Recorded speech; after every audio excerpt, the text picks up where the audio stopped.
Well, hello everyone. Welcome to tonight's episode of 20 Sides of Failure. I am your humble dungeon master, and here are my players, starting with our Vampire Warlock. Hello, everybody. It's your friendly neighborhood Ness here, and I play the Dampire Warlock Valdis, who is ready to change into his most fabulous outfit and get fucking plastered. And after that, we have our Elven Sorcerer. Hello, everyone. I'm Mythical, and I play Saya Sampra, and she's just vibing, going with the flow, not really caring that much. And maybe that's how it ought to be. Someone's got to stay cool and collected.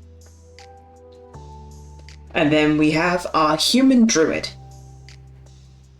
Heyo, I'm Dusky Bee, and I'm playing the one and young T.S. Starbane. Ready for the celebration. And then we have our twins, starting with the ASMR Paladin. Hello. My name is Naren, and I play Aurora Rose, who is currently incredibly hyped that she finally gets to celebrate Greengrass, even if it's also going to be part of a funeral. And last but certainly not least, our ASMR Cleric. Hi everybody, I'm English Ray, and I play Austra Rose. Kind of happy that we get to celebrate Greengrass, but it's very much downtrodden by the fact that we've just killed somebody who may or may not have been saved. So yeah, sure, woo! Let's celebrate spring and celebrate death. Now, as a quick recap of what happened last week, you all are staying in the house of the Burgomaster Ismark Koilanovich. You were happy to stay in the house, and he was happy to have you on the condition that you helped him escort his father's dead body to the local church. In the morning, after having a meal together of a humble stew, but also getting to know Ismark's sister Irina a little bit better, you carried on up the road, meeting Father Donovich, a pallid man with sunken eyes and swollen jowls and cheeks. He was absolutely distraught and frankly gripped by madness. He was praying continuously to a figure called the Morning Lord, asking for some kind of reprieve because of his son. From below, you could hear the cries and screams of someone calling out, saying that they were starving. And it wasn't until you went into the basement level of the church that you found Doru, Donovich's son, who at some point had been transformed into vampire spawn. Ending Doru's unlife, you dug a grave and took him to what you hope is a place of rest. Leaving Father Donovich behind to mourn the loss of his son, you walk back to the Burgomaster's house. It's there that you hear the cries of some woman that Ismark refers to as Mad Mary. Deciding that you were going to check on her later, there were more important things to discuss. And more happier times to be had. And that is where we pick up today's session. Now really, this celebration is what you all make of it. What you wish to do is up to you, as Ismark and Irina have made it perfectly clear that they don't celebrate Greengrass. They don't celebrate this holiday, so they're going to be following your lead. So what do you do? Aurora basically is going back downstairs to any sort of central drawing room, dining area, wherever they would have people gather, considering they had the little drawing room kind of used up last time. And she will be starting to play music. She'll be doing whatever, like, happy, joyful tune, essentially, that she can do on her lyre. I guess I'll also be joining in with, like, the piccolo? No, not piccolo, it's the tin whistle. That's right.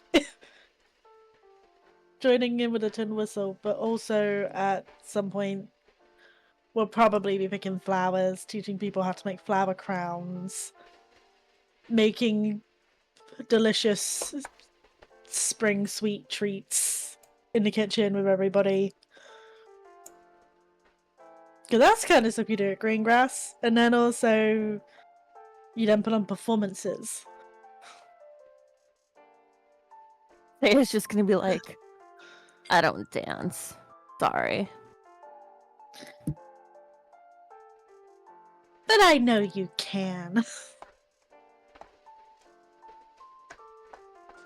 No, I don't dance.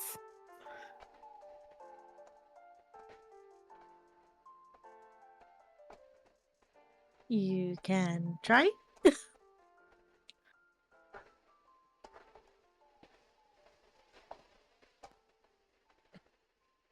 I'll watch you and your sister dance, since it seems like it's something you two do a lot. But I don't dance. Well, I do the more of the aggro stuff and the fire breathing stuff. And the tin whistle very, very occasionally. They kind of made us have to pick an instrument and I choose the most ridiculous sounding one that there was. Right. How close is Aurora to this? I mean, from the sounds of it, this is all happening in like the common area. So, Okay, in the same room, at the very least. cool. Yeah, because I was gonna say she would essentially look over at the mention of dance types. I prefer more of circle dances. Group dances, they're a lot of fun. Mm. Don't forget the ribbon. Yes. Is it called the maypole? Or is it called the Mary pole? If you're talking about the English tradition, it's the maypole. Yeah, where there's like ribbons off it and then like you dance and like you interweave it to make like a really cool pattern with the ribbons. Mm-hmm. Uh-huh. That was fun. Don't think we can do that here. No, but there's enough of us we could do just a basic circle dance. We could. And she's just this like incredibly like happy, almost like childish, playful grin of like, oh, I'm gonna make somebody do this. I mean, we'll all dance is kind of something that everybody has to do. Looks at Shea pointedly.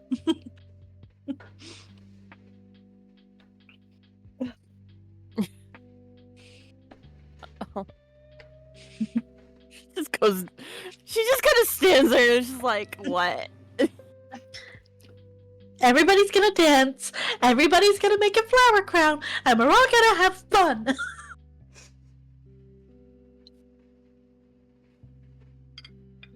Is there a second option to this? You want to help me bake? Hollow tree. There's there should be some around here, according to Ismark. I don't mind helping you bake. I actually like cooking and baking.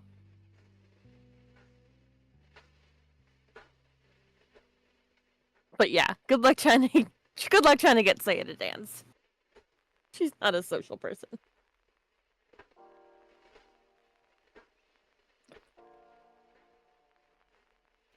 I Right, feel like. well.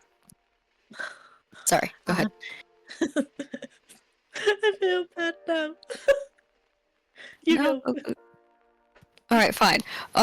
So I feel like as everybody is arguing, Val would probably be coming down the stairs.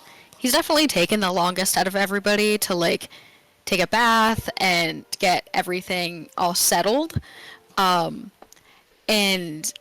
he kind of comes down the stairs in this very extravagant, like, satin red shirt with a bunch of bows and like frills hanging off of it, with a little underbust corset that leads into these very sleek black pants, as he comes down the stairs with a small braid going from right behind his ear all the way to like the back of his head, and his makeup done extra nice. As he kind of like shuffles down the stairs with a little bit of a shy smile on his face. Just, this is the only real pleasant clothing that I've had that wasn't armor, so I hope that's alright. Jaw drops. That is amazing. You would actually recognize that this is the outfit that he was talking to you about in an earlier session that he made by himself.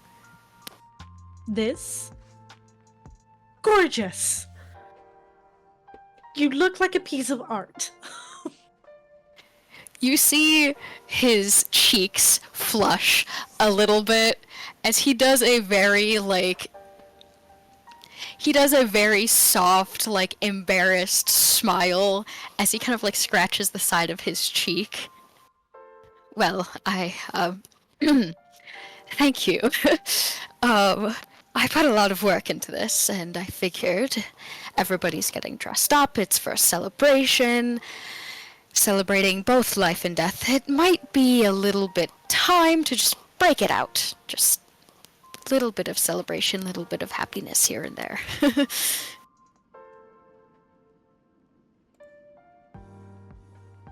Stunning.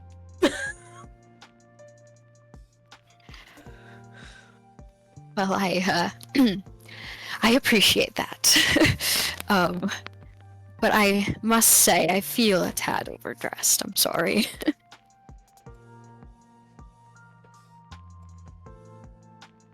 I think you look perfect. You can see kind of like he doesn't really know what to do with the compliments.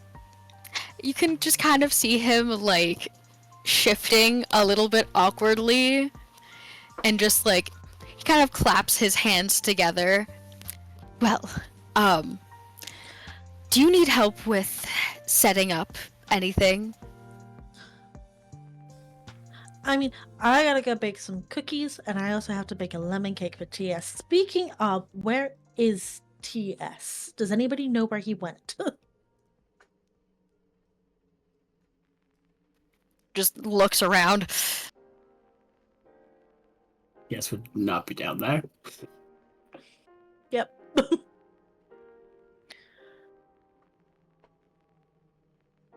Well, he did say that he didn't want to be a part of the party. I believe it was a couple days ago, but I don't know where he's run off to off the top of my head. As long as it's not outside, I think we're fine. Mm. We can go looking for him. Just make sure that he's alright. He might be somewhere, just reading a book or something. I feel like I may have upset him, so first of all, I want to make him a lemon cake, and then go find him and apologize. So, I'm gonna head to the kitchen. Sis, you take over. Already on it. She'll set down her lyre and actually, I don't know, because she wants to start a dance, but she needs music for the dance, so. I'm just imagining you like running backwards and forth with like the musical instruments, the props that's needed, flower stuff, the makeup kit to do face paint for people. Like, I'm just imagining you, like, running backwards and forwards.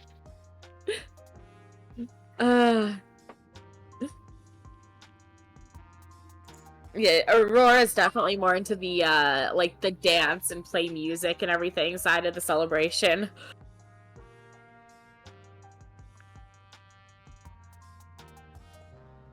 Actually, that's what she would do. Did Ismark join anyone in the common room?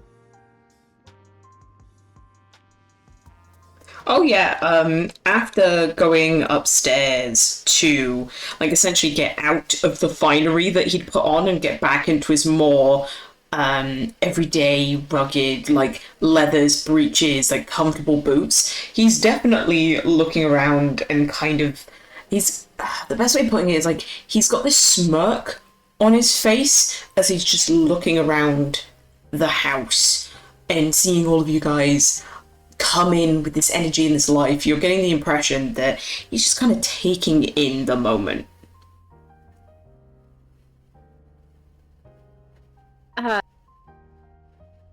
She'll approach him. How do you like everything so far? It's only just getting started, of course.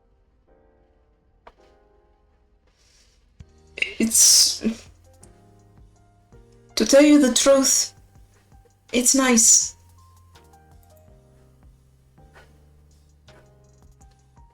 It's good to feel some positive energy coming into here.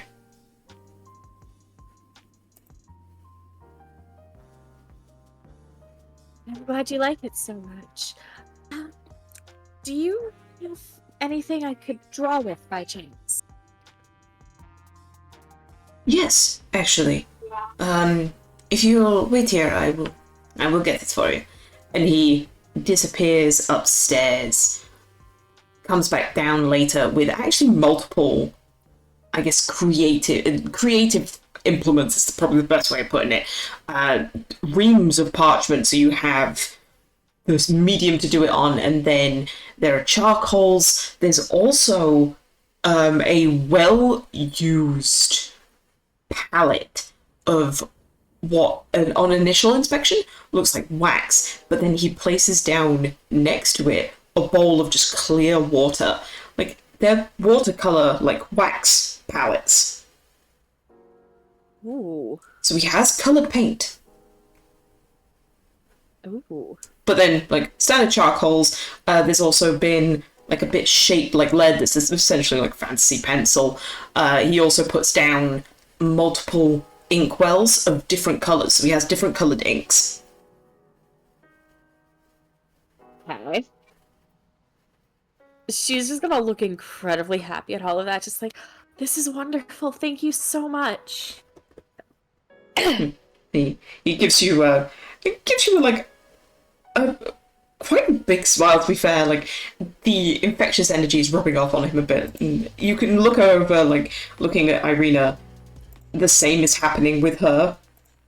It's very much the thing of, like, having people in the house bringing this positive energy, it's lifting the spirits of the two Koilanovich siblings. I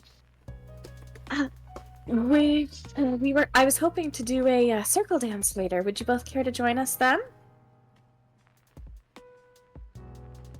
You see Ismark begin to stutter, and, like, he looks like he's about to say no and pull away, but Irina, like, hooks him, like, around the elbow and says, "We would be absolutely delighted to." Wonderful. Wonderful. I'm so glad.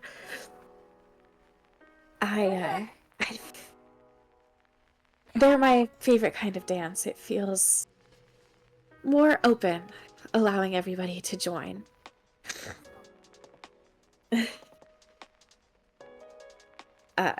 She'll sit down with all the art supplies and pick out one of the really nice charcoals and start doing like really nice, like, scenery nice but kind of simple-ish like sketches, like flowers, like simple quick sceneries that you can get kind of turn out pretty fast without like sacrificing much detail.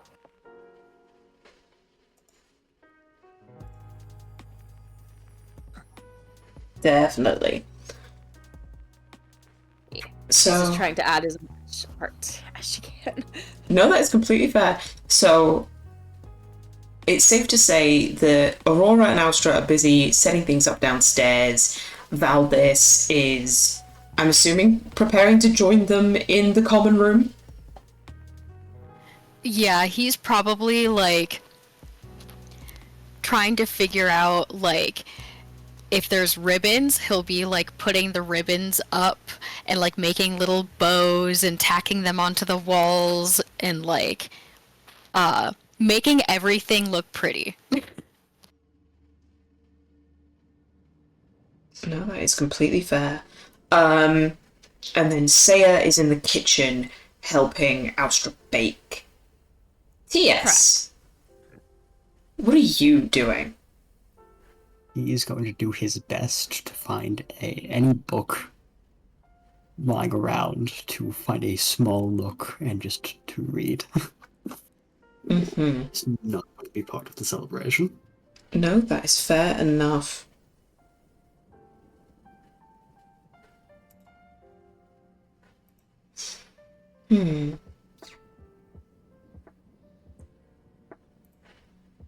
I will say to yes, because you are actually the person that has the highest passive perception.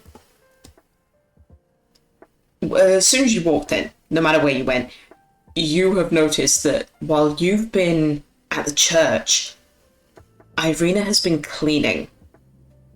And I don't mean, oh, just a quick dust. She has, with a great bit of vigour, dusted, mopped, varnished.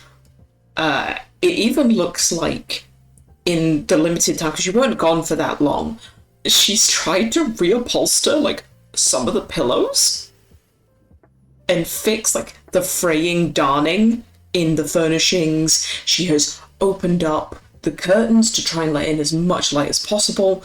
She has put in a good bit of effort to make this house presentable.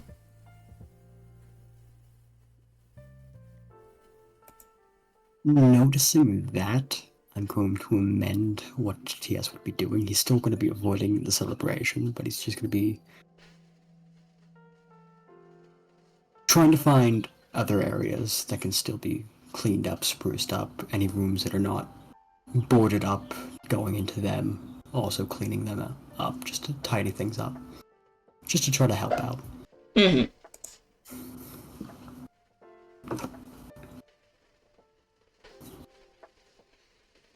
No, that's completely fair.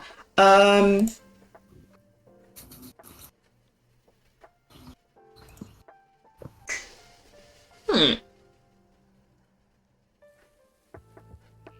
trying to think. A lot of the bedrooms have been blocked off, where, as Saya described it, there's wardrobes in front, things have held in place, they've been barricaded for whatever reason. But you do notice that she has basically attacked the ground floor of like the majority of where people are going to be today. But that attacking means that as soon as you go up to the first floor, it's almost like passing through a barrier or a sheen. You can see where the varnishing stops as you get up to the top of the staircase. Then he'll start up there and start sprucing up on the first floor. Mm-hmm.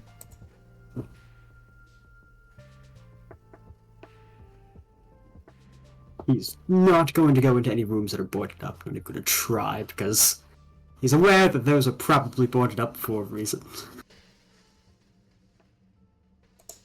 Completely fair. Just something to keep him busy and not downstairs. Mm-hmm. So in that case then, Valdis, when you go up to change, you would see TS tidying and cleaning.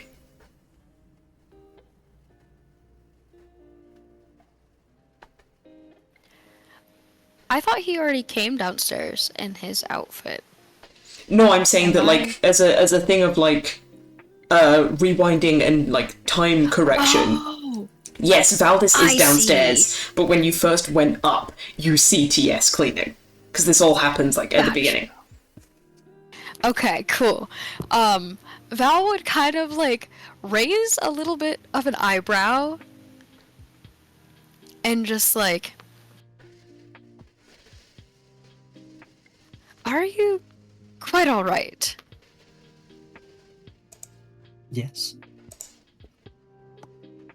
Our hosts have been cleaning downstairs, and I wanted to show respect. How about? Val gives a little bit of a soft smile and kind of ruffles your hair. I know you're probably not big on the whole celebration thing. You didn't seem very interested when we were talking about it earlier. So, I presume this is where you're going to be for the rest of the night, just kind of scampering around and cleaning everything up. Nod his head.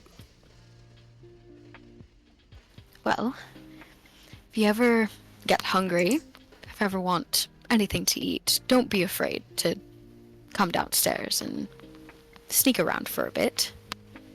Say hello. I don't think anybody would mind. I understand.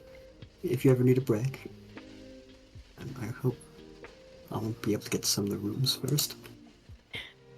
He kind of like softly chuckles.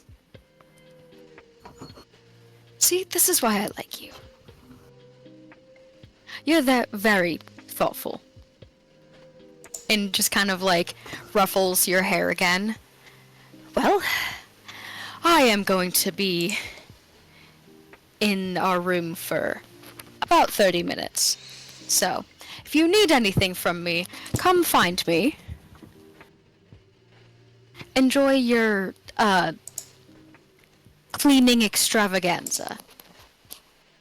He'll do Good like... night. He'll do like a mock bow to you and just fare thee well as he'll walk back into the bedroom with a little smile on his face.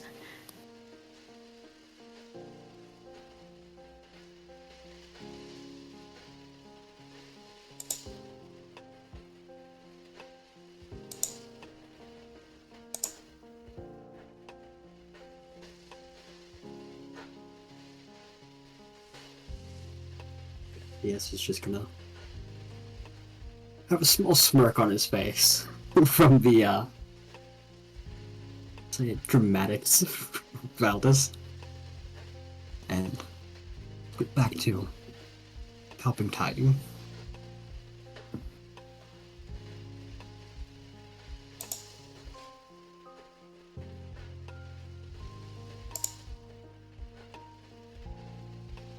I hope he does come downstairs because at some point we're all probably going to be a little hammered. And as soon as we see him, we're just going to swarm him and be like, "You're such a good boy!" Give him hugs.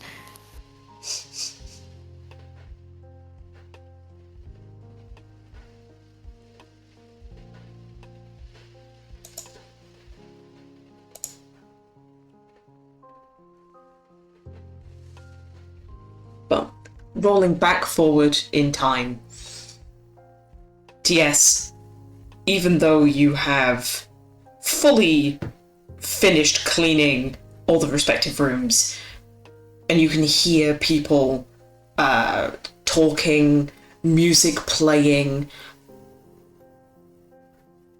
there's that feeling of not belonging, that feeling that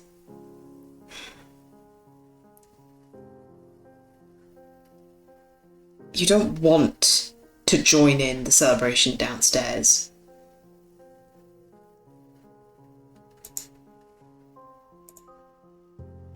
Whether you do, that's up to you.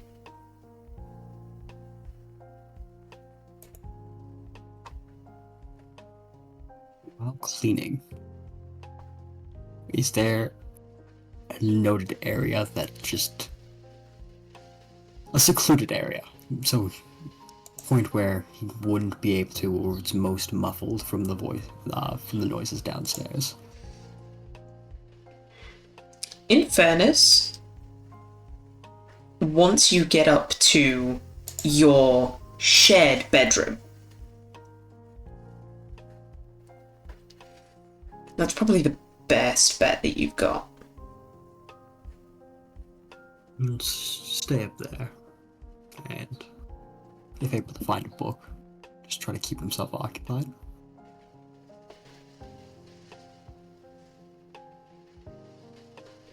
Easy enough, though. If we're both in the bedroom, Val would kind of just let you sit and like curl up somewhere in the corner as he's like doing his makeup in his little like handheld mirror. And he'll kind of just chill with you, kind of like if you know the term like parallel play, kind of just enjoy being in the same place as you and enjoying the quiet company. Like as soon as he's like done with his makeup and he's got his big flashy outfit on, he'll kind of look at you with a small smirk and just be like, "So, in your professional opinion, how do I look? Need any changes? Do I need to fix anything? Everything's all right?" He looks pretty on point. Thank you. I try very hard.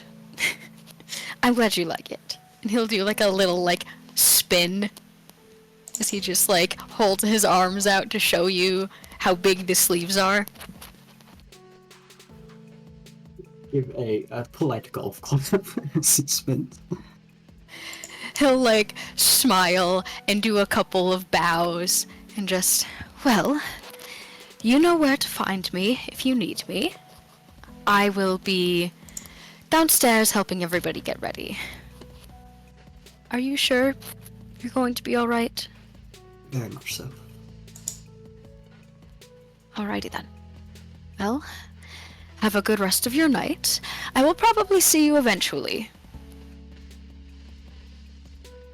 As he kind of like sachets out the fucking door, and just closes it very softly behind him, and that's when he'll, you know, step down the stairs and the whole blah blah blah blah blah happens.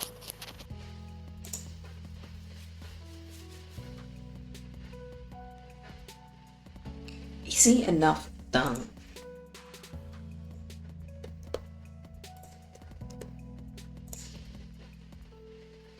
Okay.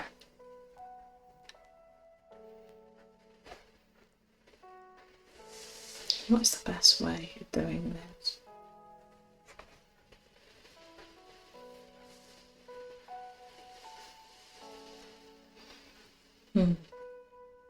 Okay. Yeah. So while people have been getting ready, gathering, you do see Aurora. Yeah. Because everyone else has been kind of descending on the art materials, wanting to really get into the spirit of things, really wanting to embrace the... I guess the best way of putting it is embracing the spirit of the holiday. They're wanting to do right by you and your sibling. They're wanting to celebrate the best that they can. And you look down to see a painting that Irina it's definitely not finished, but she's partway through being done. But you can already see like the outline of what the piece is going to become. It's a young girl looking up to this dark, imposing shadow of a figure. The figure takes up probably the whole right side of the canvas, but the only shape that you can see is long flowing hair that interacts with the space independently of the shadow, and these piercing yellow eyes. No pupils, no iris, just blocks of yellow, like completely contrasting to the shadow.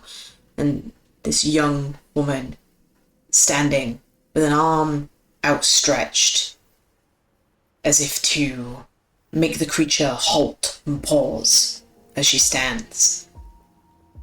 Tiny compared to the shadow, but stood there, ready.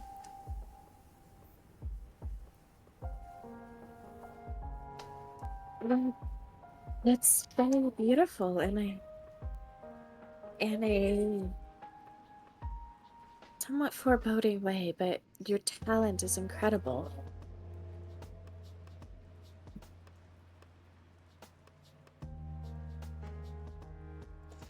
Turning to take you in, Irina looks back down at the painting, and I need you to roll an insight check for me. Okay.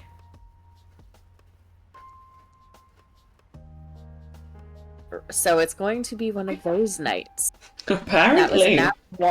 That was a nat 1 for the chat's sake.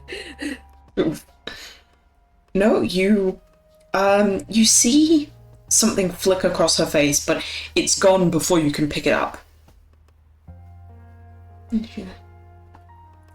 In all honesty, I don't know where the inspiration has come from. It just was something that something that felt natural. Your talent for art is extraordinary. Oh man, I don't know enough about art, and my brain is not clear enough to, like, put words together. But essentially, the compliments she would go on to give her would be essentially, like, your brush strokes, and, like, the way you're doing the shading, and the coloring, and et cetera, shapes. All of the nice art compliments. Nice art compliments, TM. Yes. Hey, I'm sorry. I'm on like 4.5 hours of sleep right now, and like a soda and some chocolate.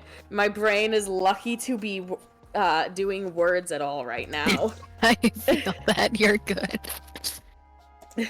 Yes, thank you, Ray. Composition, color theory, stuff like that too.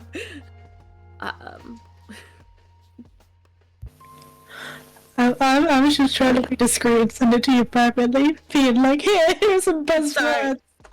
Sorry, I'm sorry. I saw it pop up on my side thing, so my brain just assumed it was posted in the general chat. But yeah, no. Let me tell me what art was, so I know. Composition, color theory. These are buzzwords. But yeah, no. She would basically be giving her those sorts of compliments.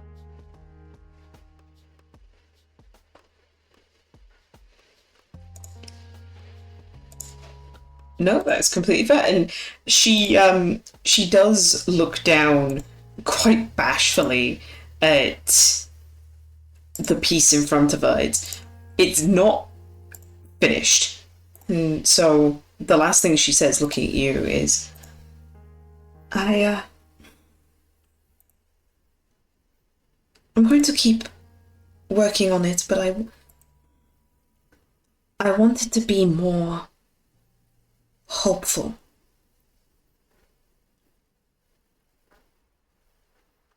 Well, with so much dark, something light is always evocative of hope in arts like that. Color, and especially certain colors, again, like light or something warm, usually invokes the image of hope.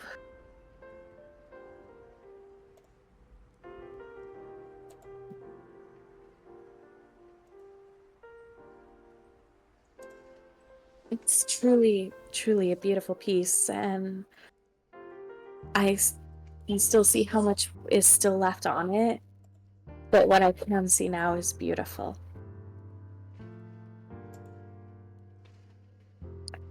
I look forward to seeing it once you've completed it.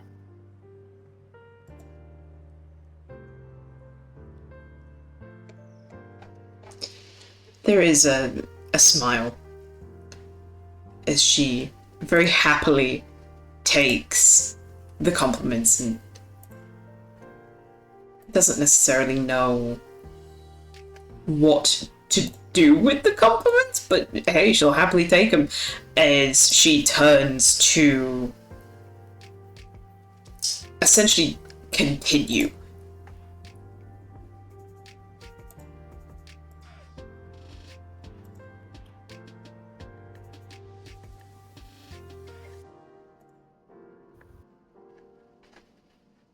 Okay, dang, I had something in mind Aurora would have been doing with her thing of, like with her drawings, and now I can't remember.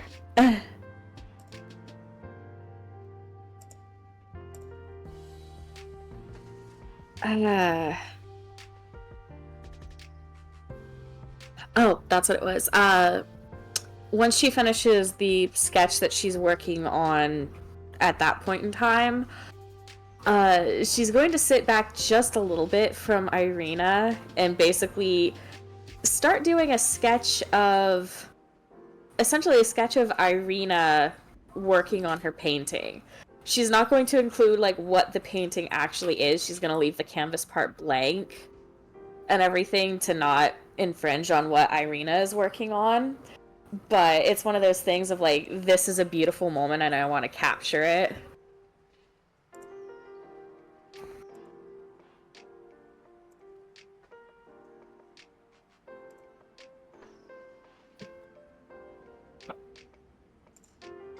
So yeah, once she finished with the sketch she's working on, that's what she'd be doing.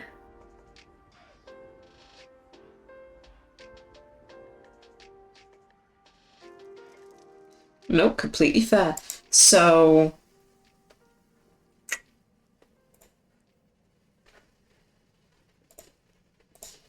think the best way of putting it is that a little circle party has gathered with other people doing art as they wish. Ismark does come back down and is holding multiple books, all of them looking in just about the same amount of disarray, pages yellowing, spines definitely cracked, but if anything that just shows love to a book, like it has actually been read. Mm-hmm.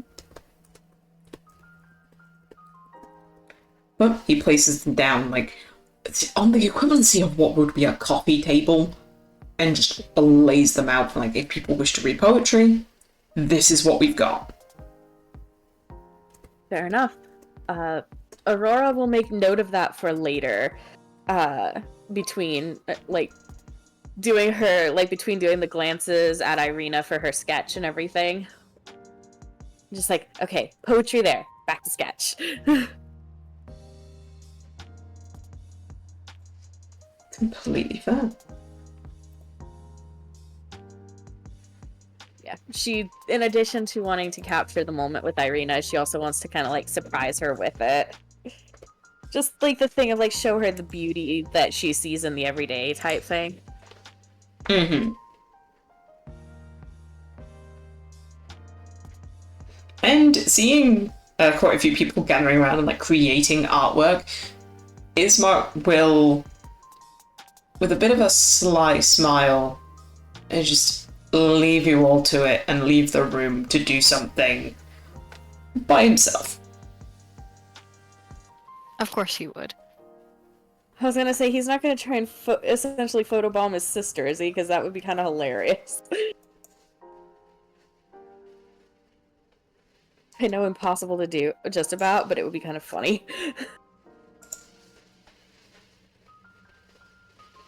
Sorry, tired brain is tired. No, you're all good. Going to the kitchen, you do see Austra when you walk in that ingredients for not necessarily a lavish feast, but some kind of dinner meal has been laid out and readily prepared, although you're not entirely sure what the dinner is meant to be. You just see like a load of ingredients have been like prepared and spread out on like the preparation zone. Okay. Austra is kind of used to being in like the kitchens because it's that ability of like being able to kind of be alone but still be surrounded by people. And oftentimes, because of so many people in the kitchen, you would have like random stuff in the pantry, and so you would have to get a bit creative with what you made. Kind of like, you know, on like those cooking shows where it's like, here are your ingredients, and then you have the pantry. You have to use all these ingredients, anything you like from the pantry. Like, she's good at that, so she'd see it and her brain would instantly just start ticking. Of like different things that can be done with like these random ass ingredients. But she definitely wants to make that lemon cake for TS. No, completely fair.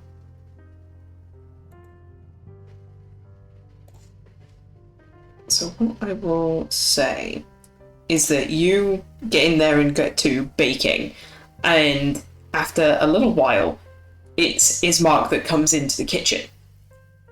Seeing you already there, Austra, he lets out like, I'm going to use the word yelp because I can't think of another way to describe it, but it's like a happy exclamation of like a, oh. Hi! Like, head shoots up at it and just looks, smiles. Hi! Head straight back down, working on whatever she's cooking.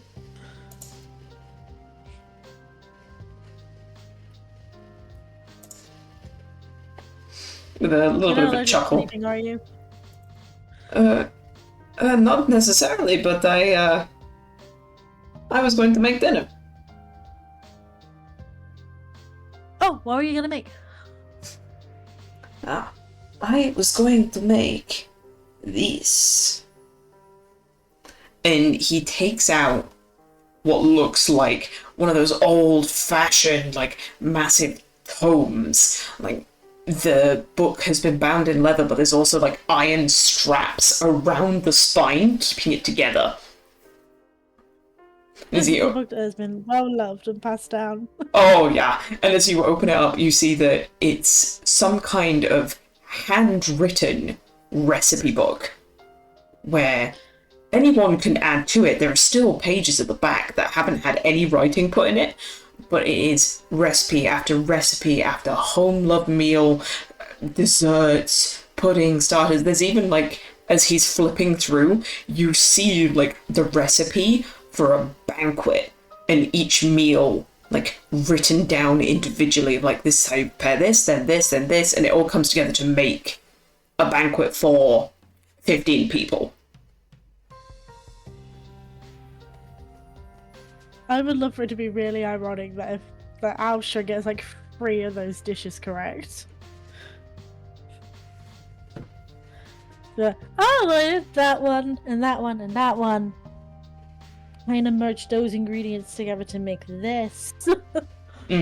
Well, he keeps going through. It's just things that you see, like, as he's going, he's flipping through the pages, and you see that actually it's some kind of stuffed bird with then roasting vegetables, and like the prepared veg on the side is like the halved onions that he would be putting in the roasting tray. Oh, okay. So he then goes into the back and brings out a preserved, but has definitely been prepared long ago, some kind of bird. Okay.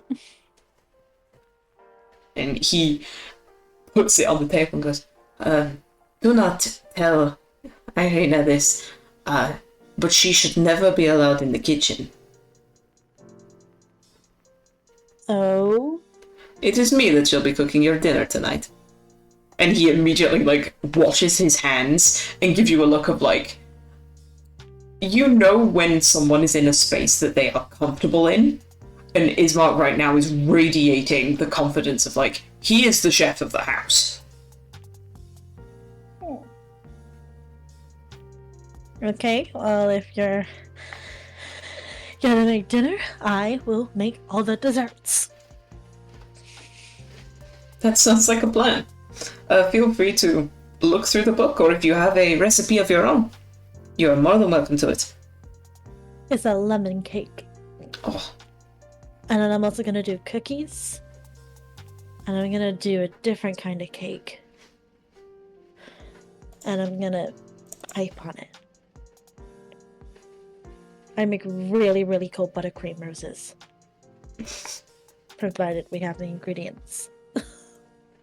well, some of them, I am sure that we will. The pantry is back there, and he points to a door that's like into the back corner that he just came from with the bird. And I'm like, feel free to have a look. Looks at the door, looks at him, gets a bit excited as like she's flicking back and forth between the two. And just goes. And just goes like running into this pantry. And I'm hoping all the ingredients are there. That's the stereotypical like eggs, butter, sugar, flour, lemons. Although you do notice that anything that would have been more extravagant than that isn't there. It seems that while this family is one of the more wealthier, their living is still pretty austere. Okay. And I imagine they're also not the kind of family that would have like chickens in their back garden. Unfortunately not. Okay.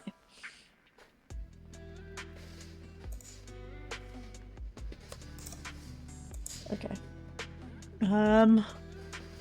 But again, like butter, sugar, flour, Oh yeah, all the essentials. lemons. Yeah, like I'm trying to think like the actual ingredients and to be like just as basic ingredients.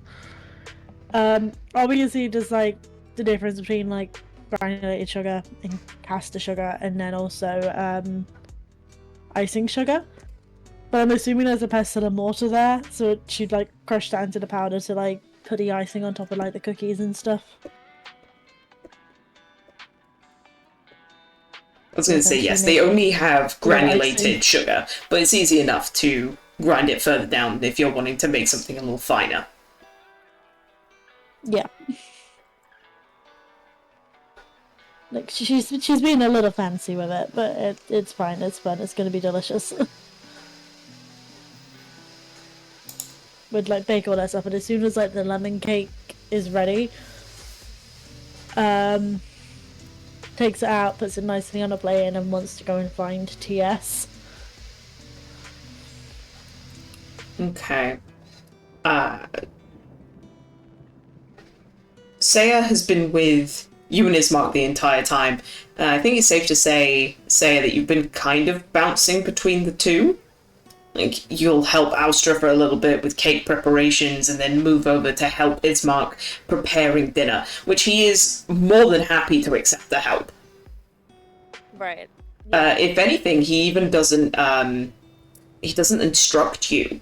He just says, like, I'm first going to be working on the stuffing for the bird. Feel free to read through the instructions, and if there's anything that you feel capable of doing on your cooking skill, feel free to crack on.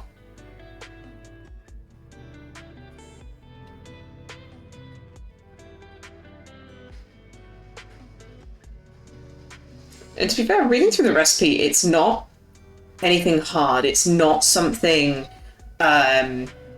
too elaborate. It's a recipe that with your home cooking skills, it's easy enough for you to do, especially following the recipe that's literally right there in the book in front of you. But you can see Ismark just going for it. Like, he only looks at the recipe every 5 minutes or so. Like, feels like he's quite comfortable doing this without reading from the book.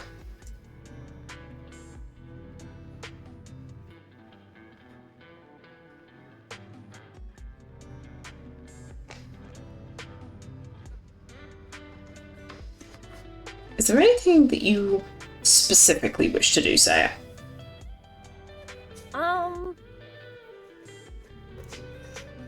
I would say that she's just, I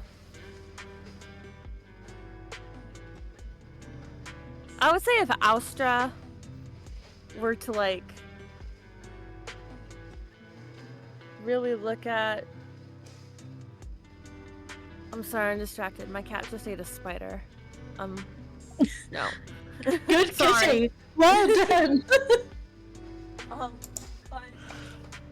That was gross, Galaxy. I'm just saying. Galaxy, well done. You've gotten rid of one more spider from this world. She was gonna say that, while she's, like, kind of helping out and bouncing back and forth, if Asta were to actually, like, take a peek at Saya, like, she's not really smiling, but she doesn't look gloomy like she has been. Like, she's enjoying herself. She's, you know, in the moment, doing this, doing that, and she's just gonna turn and look at Astra and go, well, after she's made some stuff, or prepared some stuff, she goes, I need a taste tester. Would you mind giving it a try? Sure. I'll try it. Like, grabs a small spoon, takes a scoop out, tries it. It's good. It's really good. Do you think everyone else will like it too? Oh yeah. This is really good.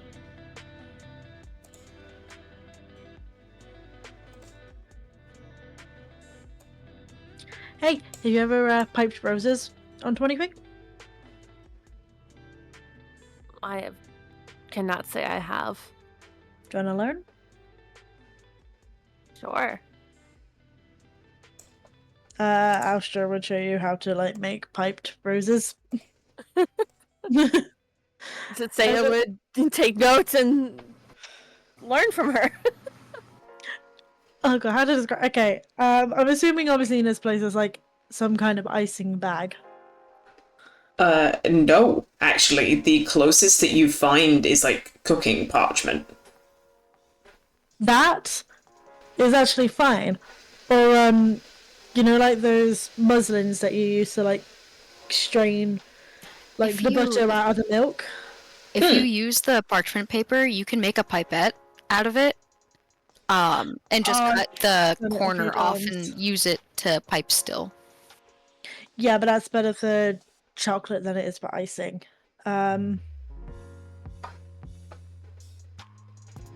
this is made with like buttercream. Oh, so it's a bit thicker. Got you. Yeah. There is So if it's there's also cheesecloth if you want to use that. Yeah, so I'm thinking like cheesecloth.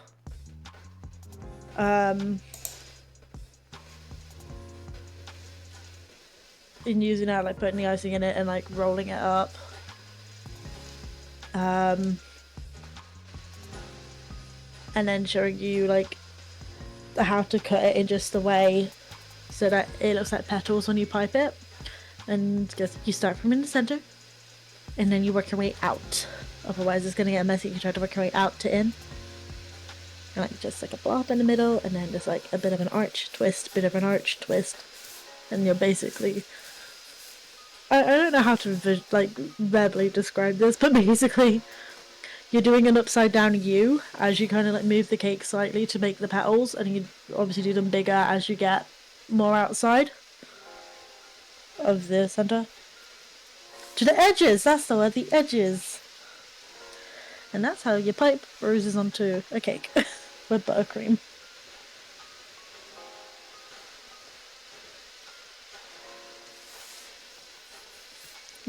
Usually we'd have more colors, so we would have like red roses and orange roses and yellow roses and but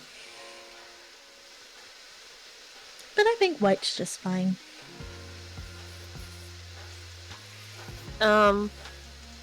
Saya's just gonna look over at Alstra and go, what is the point of celebrating Greengrass? It's the beginning of spring. And spring, as we know, is kind of like opening the door into something new. It's that excitement about what's coming next and what's new and going to happen. It's young.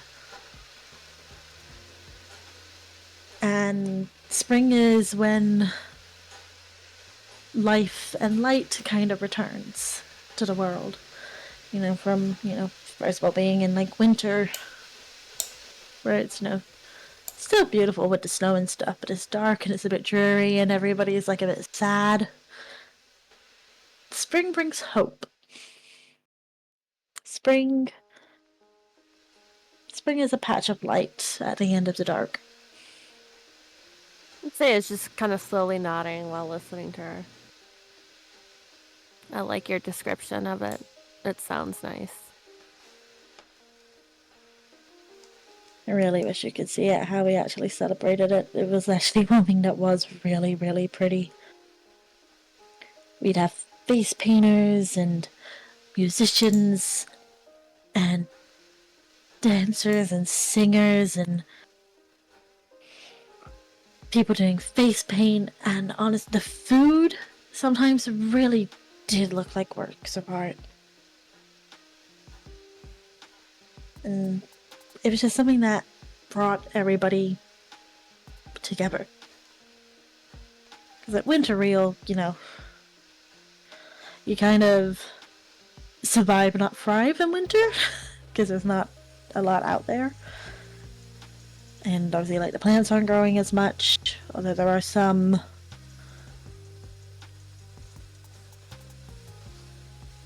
Spring brings people together to say hello to everybody again.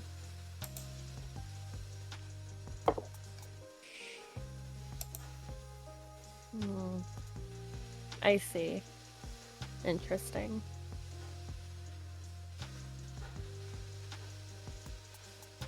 At that point she kind of looks down and she does her version of the rose pipe that she copied and looks over at Astra. What do you think? I imagine you're like painstakingly doing this one, and Alf's just probably like banged out like 6 or 7 at the same time. Yup. That is really, really good. That is really good. And the wonderful thing about roses as well is that if they get a little bit smushed, it doesn't really matter, because roses themselves are not perfect and we still love them.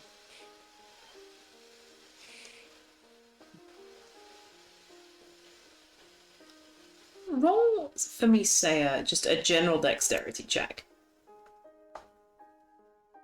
You got this. You got this! Hey, better get the nat ones out right now when we don't need them and they're not important than having to have nat ones later. Ooh. No. 16? And when you're there, Astra being like, they're really good. They are really good. I mean, obviously it's not perfection, that you can tell that this is the work of a first timer, but hey, those are some great roses. Yay! These are really, really good. I'm really impressed. Are you sure you haven't done this before? Make roses for people to eat? No. But I like baking and cooking because I had to. I had to learn quickly. Did your mom teach you? Mm-hmm. So, essentially, it was me and my mom for the longest time. I don't really remember my father, but she did teach me some things. And then, when she passed away, I was on my own, so I had to learn. Yeah. But I have some friends that taught me too, and I like it. It's something that everyone can do.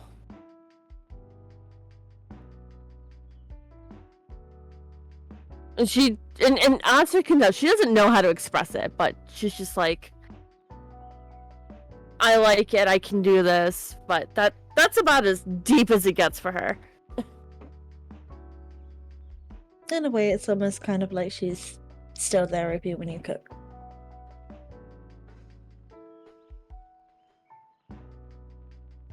Because it was her that taught you how to do it.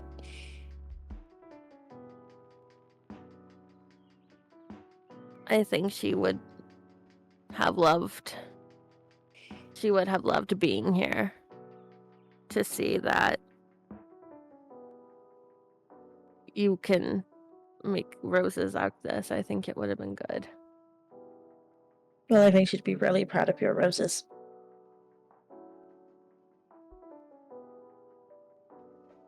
I'm really proud of your roses. Dang, how are you that good at your first time?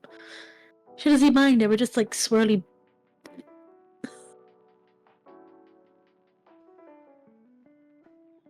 And it almost looks like a small smile is coming from Saya. Not really, though. It almost, when you turn, when a person's head is turned to the side, and it almost looks like they're smiling, but they're not.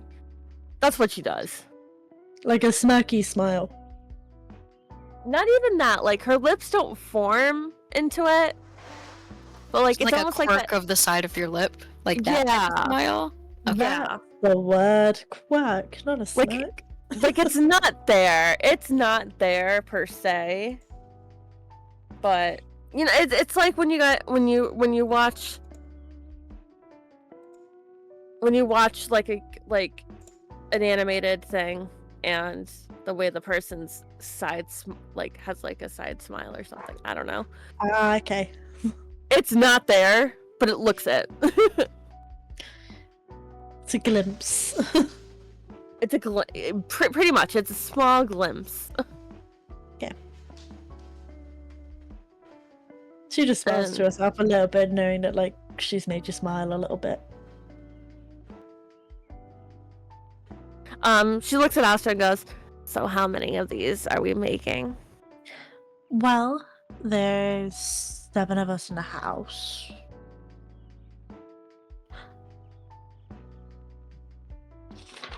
Ismark, do you have any staff in the house?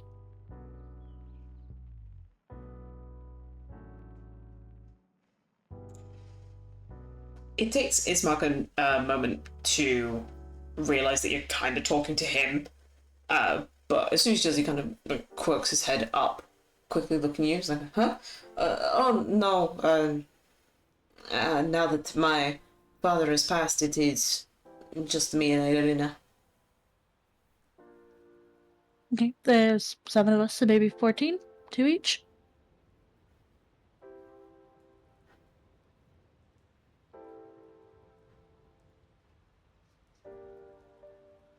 So we should keep making more then, so that Yes. everyone gets a chance to eat a rose.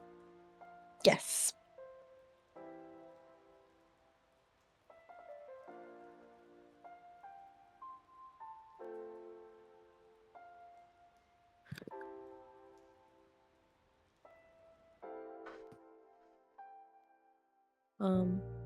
Yeah, so Saya will just go back and just kind of like having fun and generally enjoying it. Good.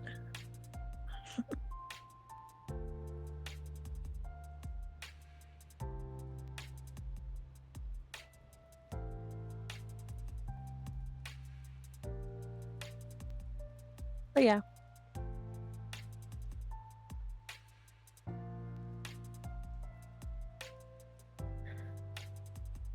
But, what's your favorite thing that you cook from your mom's book?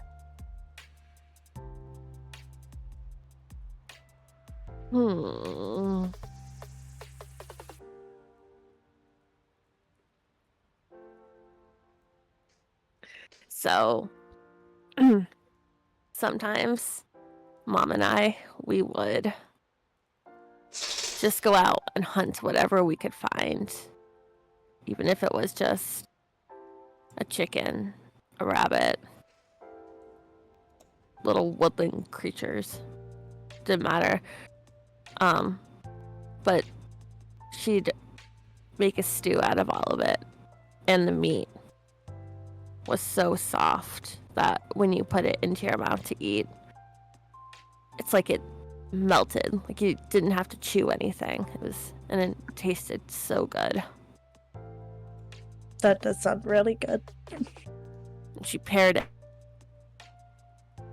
a nice, warm, fresh baked bread Oh, fresh bread is the best.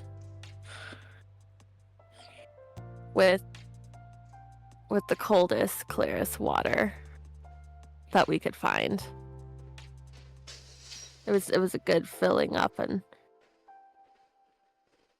I learned the recipe. It takes time to make, unfortunately. And we haven't had time for me to really try and bake it or cook it, rather.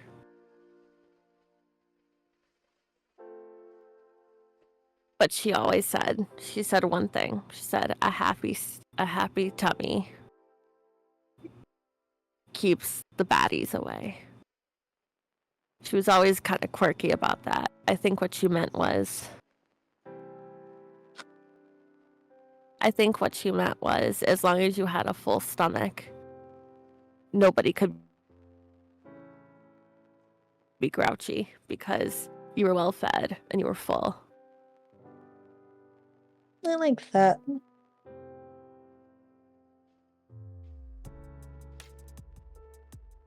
Memories like that are precious. You I never guess they really, are. you never truly forget them.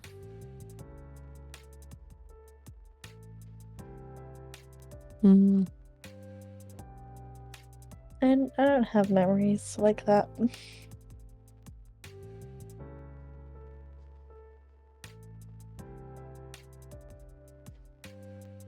Aurora and I, we don't know who our mom is. Or our dad. You don't remember your parents, or you don't remember who they are. We don't know them. We were left on the temple steps as babies. We were told by the people in the church that Sune herself dropped us off on their steps and gave us a kiss each. And was it a kiss, or was it just like a touch?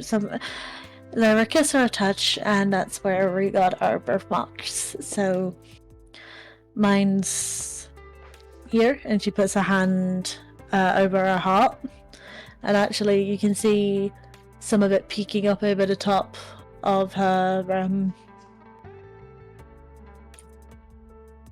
collar. And and Aurora's is on her shoulder. Point to the correct shoulder. Is it the left one? I thought it was the right because she's always right.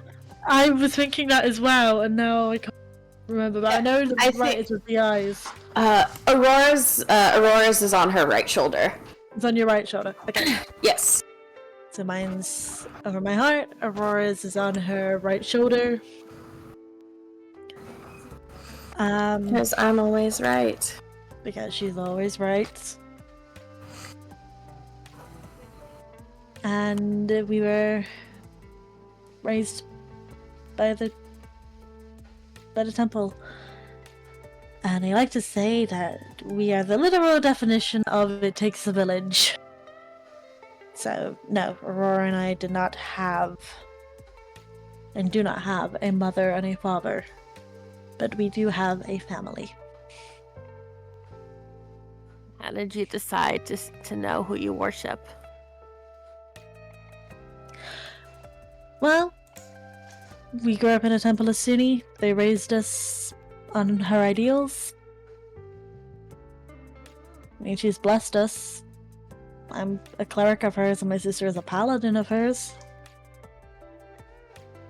And also, apparently, the whole idea of, red hair, green eyes, sure sign of Sune's, blessing.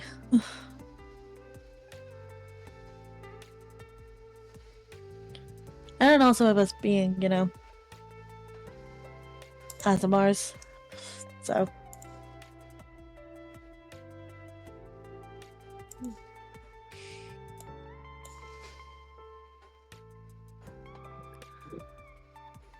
She's just gonna nod and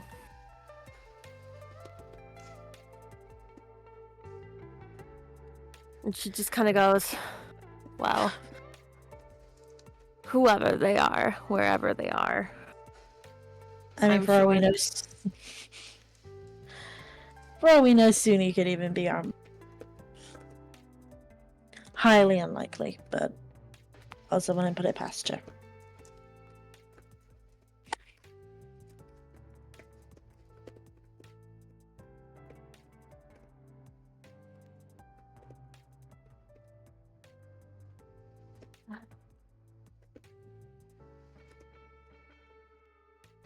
Okay, and with that,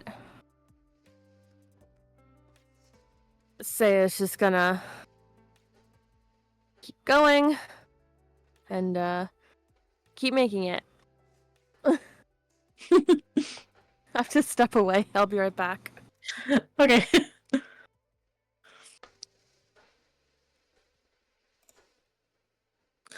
I would probably say, like, at that point, like, what stops the conversation is that, like, whatever timer was on, like, pings for the lemon cake.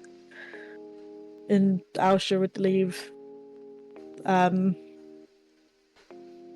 Saya to finish what she was doing in the kitchen with the cupcakes to go and find TS. Mm-hmm.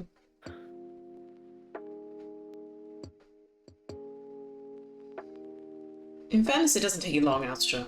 Mainly because there isn't many places that TS could be. It's not... He obviously has taken himself away, but he wasn't necessarily hiding, from what I remember. No, he's not necessarily hiding. He's just up in their room, kind of. He would have perched in the window nook. Just reading a book. His mare snuggled up in his lap. So you would find him there pretty easy. Just when she sees him, because obviously she'd have opened the door and stuff. Go, hi. Hello.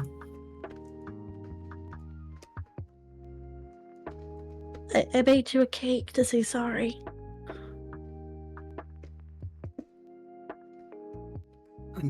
I shouldn't have cried. Sorry for what?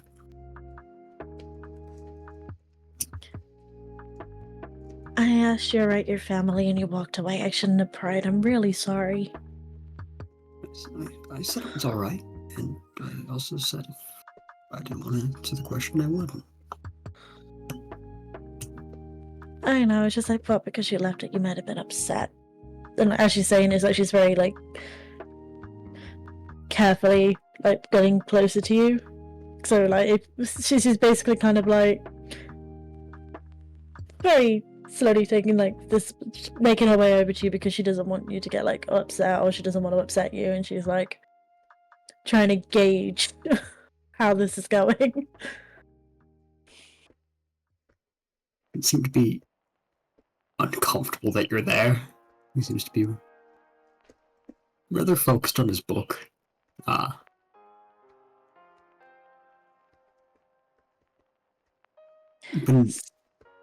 for it.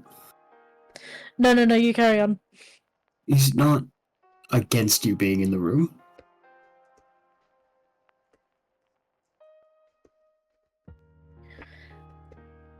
Well, I'm sorry again that I pried. Alright. Do you like lemon cake? I haven't had it before. Am I okay to set it down next to you? Like she hasn't gone within like personal space distance. She's like still keeping like a bit of a gap. He would kind of scooch over, kind of close to the wall. That's the space next to him. She would walk over and like put the cake in the place that he just patted. Is it a good book? I think so.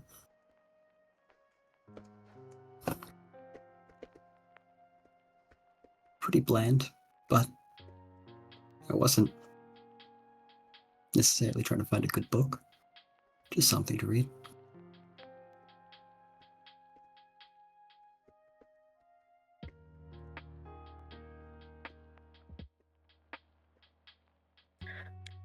Did you say you had your like stuffies out with you, or that you were holding? Yeah, his bears are in his lap. Did they like the book? Hope so.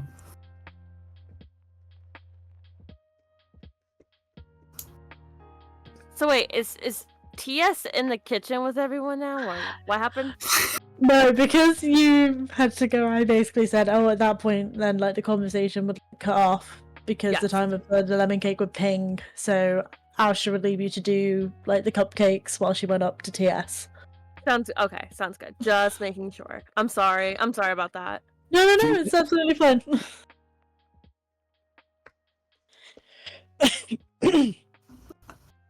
I appreciate the lemon cake, but you didn't have to. I'm not always very good with words, and sometimes actions speak louder than words. So usually when I upset somebody or I think I've upset somebody, I usually bake.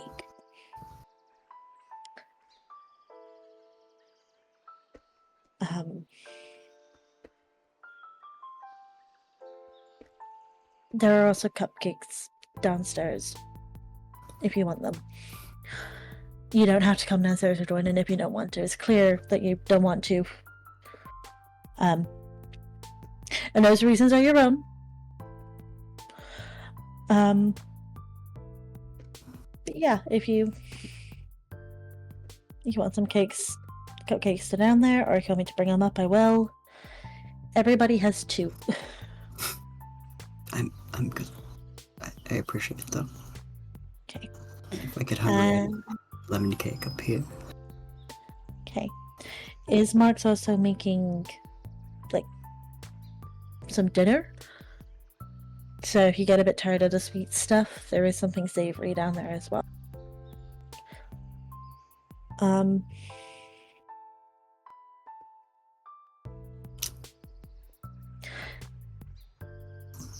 If you do want some, just leave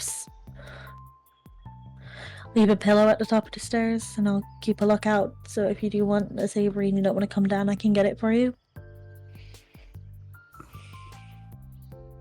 Thank you. It's okay. I do appreciate you. Thanks.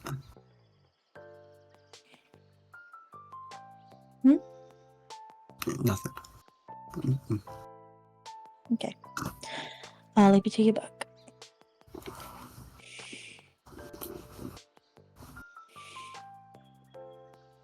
And she will leave.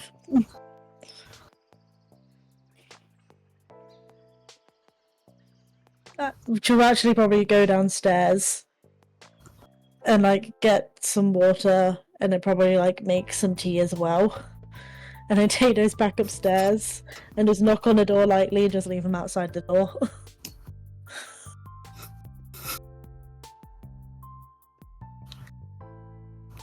Fair enough.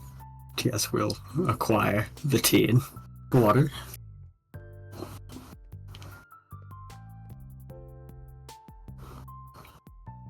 Then I will go back downstairs into the kitchen and see how Saya has progressed with her roses. I don't know, DM. Hopefully she's made like what? At least 5 of them?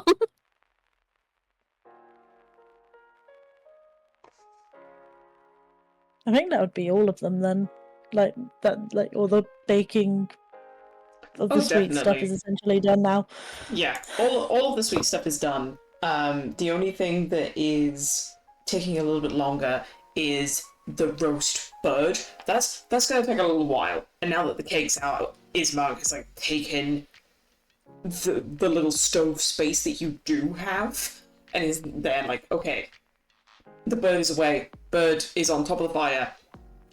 That's gonna take a couple of hours to roast, and he just hangs up.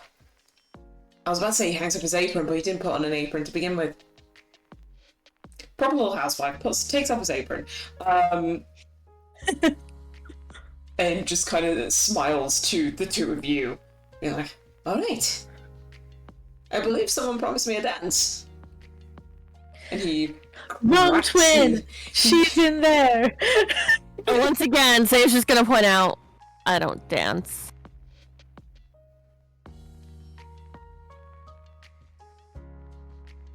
But yeah, Maybe you'll like it, maybe you won't, but you won't know unless you try. looking between the two of you, like, Ismark cracks his knuckles as if doing this circle dance is going to be like the hardest thing of his life, and like he's preparing for it. All the My show. sister is an all, excellent teacher. Yeah, all the show, all a masquerade. Like, he's smiling, like, after he does it, to be like, I'm joking. But it's still, like, the pomp and the circumstance of, like, I must prepare myself for a tough battle.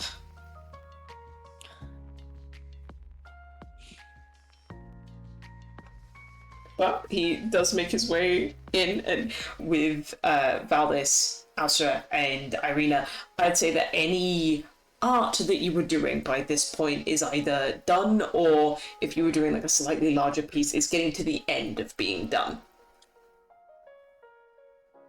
Awesome. Val will kind of just like stand back and look at the little pretty curtains that he hung up and just hands on his hips, smile to himself, and nod. Aurora would use, like, part of her finger to, blur out, like, with the charcoal and everything, like, smudge the thing to blend it. Mm-hmm. Like, help blend some of the lines and everything. Basically just kind of giving that satisfactory, like, okay, I'm done. Like, that was the final stroke type thing, and, tilt the picture towards Irina for her to get a look at. There's definitely a look of shock that crosses over her face, like, because she'd been so absorbed in doing her own piece of art that she had no idea that you were drawing her. So there's a little bit of a flush to her cheeks, as like she wasn't expecting to become somebody's muse. Do me. I'm trying to think of what check would be appropriate. It's drawing, it's artistic license, but it's also the deftness of a charcoal smudge.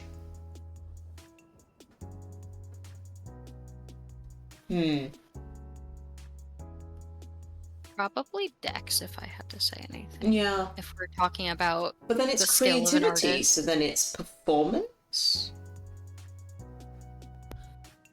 Sleight of hand. You could do a performance check using the dexterity stat. Yeah, we'll do that then. Okay, sorry, what am I rolling? Edward chose that exact moment to try and ask me a question. No, that's fair enough. So, you can either roll a straight dex check for me, or if you're proficient in performance, you can do that. Thank goodness, because I have a negative on my dex. So, performance it is.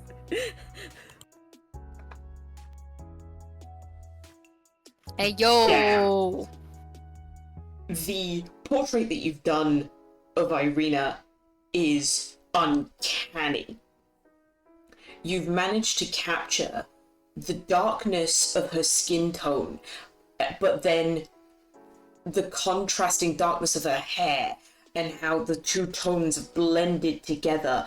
Using smudge marks, you have accentuated the folds in the material of her dress. You have added that slight little bit of smudging to where her lips would be to show like a different depth of colour, because she has put in makeup on for the occasion.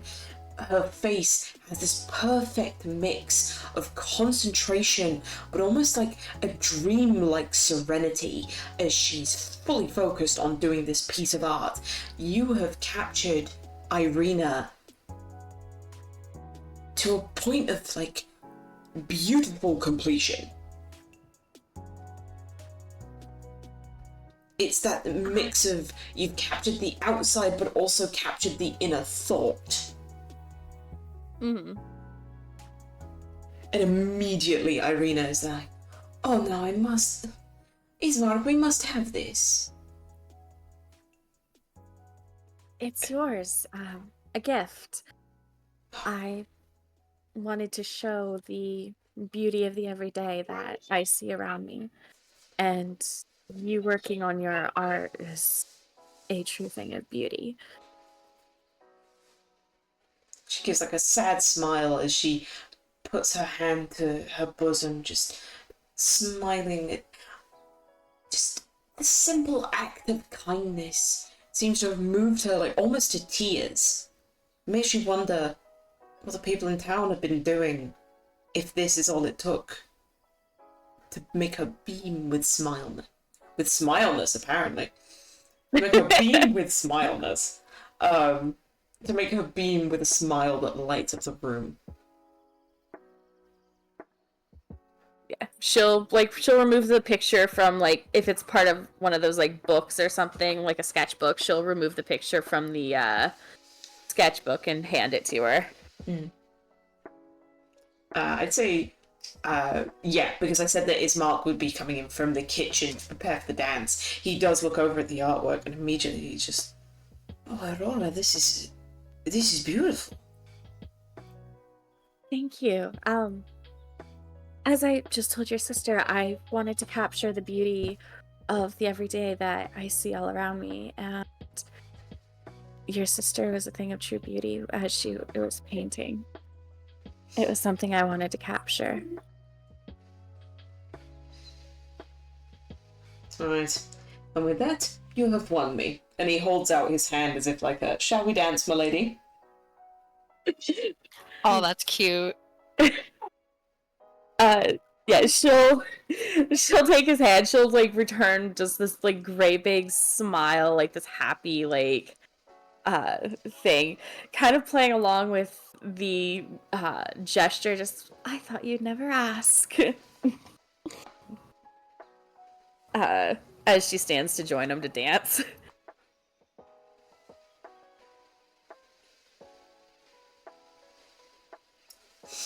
Like, very quickly, it, like, whatever bravado was there, like, kind of slips away a little bit, as Ismark looks to you and goes, I have no idea how to dance.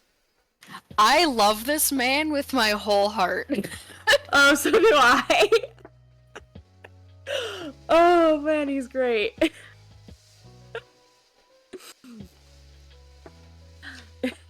Don't worry, my sister was always better at certain types of dances. At least if we both have two left feet, that should mean something. Maybe with two lefts will equal a right. He almost chuckles internally, like, to himself, like you can see the shoulders shake a little bit. It's like such a terrible little pun, but it amused him, like, and he couldn't help it. But he does look over to Irina, and she reaches over to your lyre. You have a lyre or a lute, Aurora? Lyre. She reaches over to your lyre and just goes, I only know traditional Barovian music, but I'm sure I could maybe improvise something. Whenever you play, I'm sure it will be absolutely beautiful. Someone must play if you want to dance. And she gives you this small smile of just like, well, the person playing the instrument is now on the dance floor, so I guess I'll take over. I can play something next if you'd like, and you can have a chance at dancing. We'll take it in turns. And she gives you a smile. Wonderful. I've always found dancing is the best way to lift the spirits. Valdis, do you want to do a circle dance with us? He'll kind of perk up from the spot in the corner that he kind of shoved himself in. He kind of like leans up off of the wall like, well, first time for everything. Why not? As he'll kind of like a little bit shyly shuffle over. I've also never done this before, so.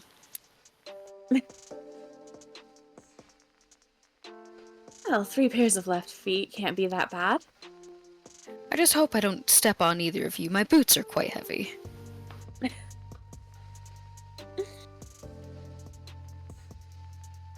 Well, I'm willing to take that risk for a dance. Well, here's to not embarrassing ourselves. Embarrassed about it's all for fun.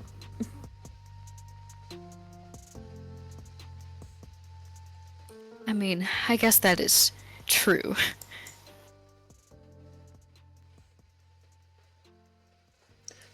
Get him.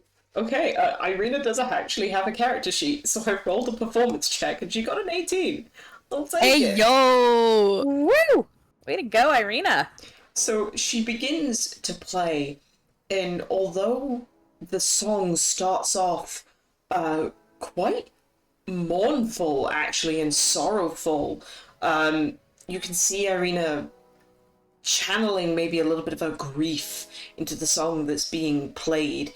It does begin to pick up into the more standard, like 4/4 time beat, as you can almost see her tapping her toes onto the floor, like the wood, like creating this echoing effect of a 1, 2, 3, 4, 2, 2, 3, 4 rhythm. And as she gets more into it, you can see her kind of shut her eyes and lose herself in the playing. She's not focusing on any of you, she's just focusing on, like, as bad as it sounds, just doing a good job. Aww. Like, but the music picks up. It turns away from this sorrowful, like, mournful melody and turns into a more traditional, like what you would expect from maybe a village fete. Mm-hmm. And she opens her eyes and looks to you all. The circle dance has begun. Yeah, let's go! Are we rolling dex or performance for this? Oh god, do we all have to roll for this? Oh yeah, it's gonna be a group roll. What I will say is, if you are not proficient in performance, then it is a dex check. If you are proficient in performance, it will be then your choice. Or, if you want to, you can roll a deception check to pretend that you know what you're doing. That's hilarious. That's great. Oh. And I will leave it completely up to the group which stat you pick. Aurora is. Alright, never mind. Aurora. I got a fucking 21, holy shit. Wait, so everyone is rolling? Well, everyone that's joining in the dance. So, Saya, although hands are held out to you, you don't necessarily need to join the dance if you're there like, no, would never. Alright, I'll say for the sake of it, someone pulled her in. Because I want to roll a performance check. I'll pull you in. So I was gonna say this is kind of turning into the Kingdom Dance from Tangled, of Rapunzel just pulling people in. Yep. Oh, fully, I see it. I mean, you know, it fits because I was kind of thinking that what Aurora would have been playing at the start of the session would have been something very similar in rhythm to the Kingdom Dance from that scene. Okay, fair enough. So what have we got? We have a 21 from Valdis, we have a 15 from Aurora, a 24 from Austra, a dirty 20, okay, from Saya, and then the lowest is actually Ismark with his dexterity check. So Ismark has gone into this being like, okay, you guys know that I have no fucking clue what I'm doing, so I'm just gonna go for it and try and just keep up. And he's doing an alright job. Don't get me wrong, there are a couple of moments where, like, everyone else turns left, and it takes him a little bit too long to clock that he's meant to be turning, so he ends up, like, being a little bit out of sync, or maybe like a shoulder nudge here and there, but there's nothing disastrous that happens. With a 13, he's not standing on anyone's toes, he's not crashing the circle. And in fairness, considering that the next lowest is Austra with a 15, no, not Austra, Aurora with a 15, it's easy enough for all of you to help keep the rhythm. You actually start like almost a little bit of a stomping footstep so that your leg movements match the timing of Irina's feet. So every time you would stamp, it'd be like a 1, 2, 3, 4, and it helps keep the timing. So whatever you end up doing with your top half, at the very least your bottom half is keeping in time with the music. I love this so much. Aurora spends like the whole time, mistakes are not like, even if Ismark would have ended up like failing, or even if she would have failed and like been stepping on people, she'd be just laughing and smiling the whole time, just like happiest thing in the world. I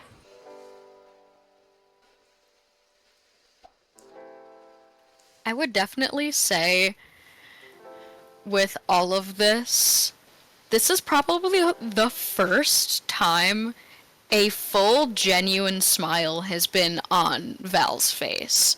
Like, he's had his little smirks and his little, like, taunting smile, his little, like, faux nice, but this is, like, a pure smile of happiness where it crinkles, like, the end of his eyes. And, like, he's trying very hard to not have his smile, like, split his face in half. He's having a genuinely fantastic time. He would probably be, I guess, like, how would the line order be with, like, the little circle that we have? So I'm assuming it's, like, Aurora, then Ismark. Then Val would probably be next, and then Austra, and then Saya. Saya was definitely the last to be pulled into the ring. So, in fairness, Saya is probably holding on to Aurora's other hand. And it's then created a small band like that. Val would kind of just, like,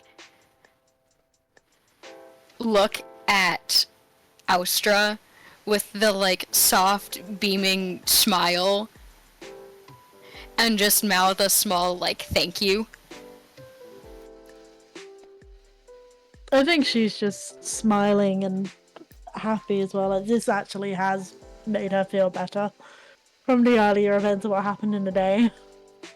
He'll give your hand a soft squeeze. I was about to say the same thing. Yeah! Squeeze buddies! Please. We're apparently just squeeze 1 and squeeze 2. I would say after some time, like, I think, Say would have pulled an Isabella moment from the Lizzie McGuire movie and just be like, keep dancing, I'm just gonna go sit over here. But would just be like, keep going. Good.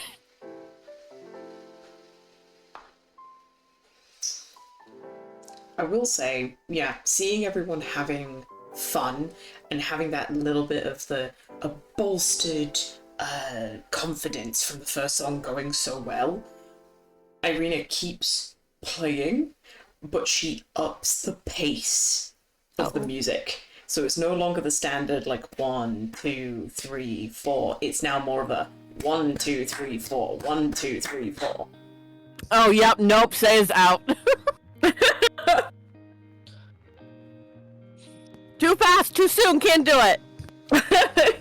I mean, that's if Aurora lets go of your hand. Oh boy. Should I try pulling? Wait, can we roll this? Can we roll this? If you're genuinely... Well, I'll leave it this way. If Aurora doesn't contest it, like she feels Saya like pulling away and not wanting to be a part of the dance anymore, then fair enough. But if Aurora is there like, oh no, yes, stay in, then it'll be contested.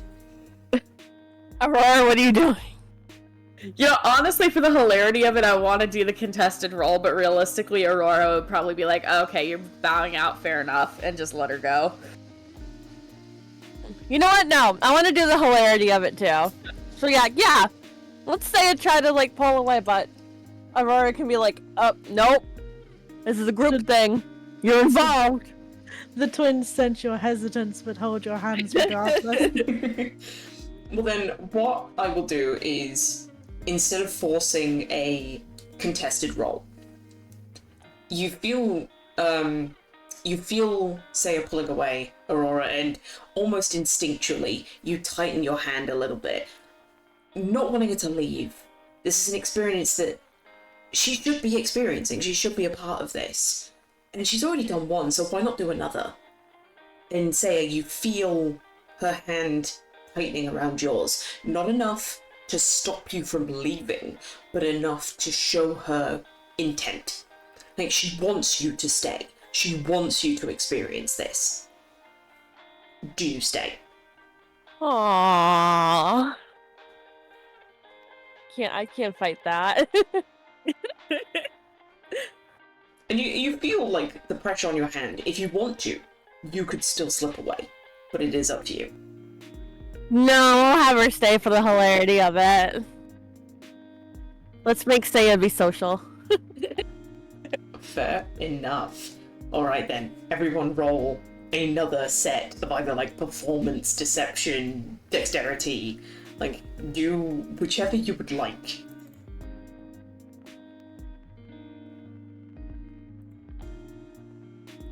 Uh-oh. This is where it starts going downhill. Yup. Ironically, it's not the exact same. 20! Yep, nope, it's going downhill. I fucking love that. That's all in character. Okay, the increase in speed doesn't actually seem to phase Ismark. Don't get me wrong, it's a harder beat to stick to, so there are more fumbles, but he seems to be one of the pillars of the circle, actually keeping people afloat. That's so funny. Avstra. Oh, yeah. Acrobatics, timing, you've got this in the bag. As soon as you hear the step up of the beat, all you do is hone in on Irina's feet hitting the floorboard, that 1, 2, 3, 4, 1, 2, 3, 4, like that tapping on the wood floor, and you are with it. It's the same dance, it's the same routine, nothing has changed, it's just faster. And then you feel Valdis struggling next to you. I'm trying to help Valdis. It's fine. As long as I don't step on anybody, that's all I care about. And then by helping Valdis, you bump into Saya. And Saya, you're getting so lost in trying to follow the same routine, trying to keep up with this beat, that you fully end up crashing into Aurora.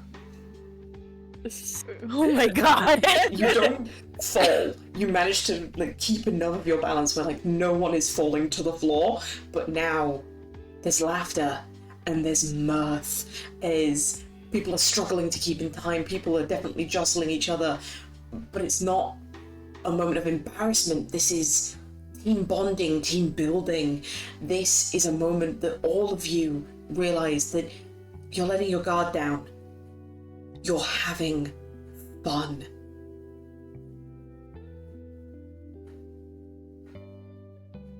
For Saya, in her mind, she's probably like, oh my god, oh my god, oh my god, oh my god! Yeah, even when like Saya crashes into her and everything, Aurora's just laughing. She's just having fun. Oh, absolutely.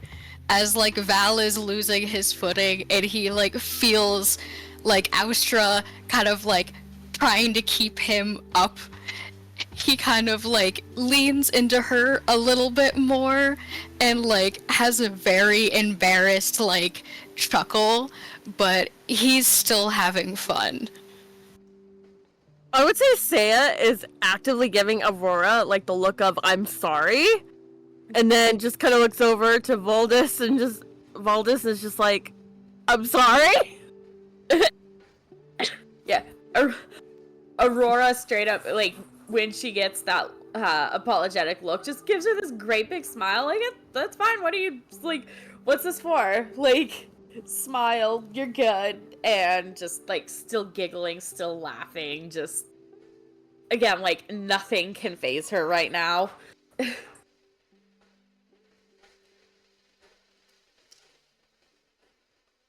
Meanwhile, up on the second floor, TS. Distance is making the sounds downstairs definitely more palatable, but you can hear the music and you can hear the laughter and the merriment.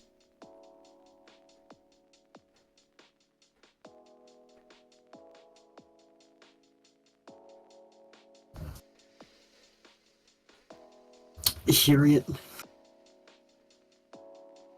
he's going to slowly get up. Almost, he's curious. Part of him wants to go down. Part of him doesn't. As he's just gonna stand, not at the top of the stairs, but like a few feet back, kind of looking at it. He's like unable to make a decision before.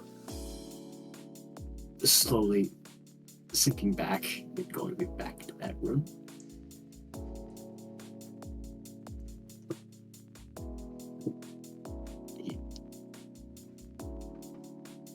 Fair enough.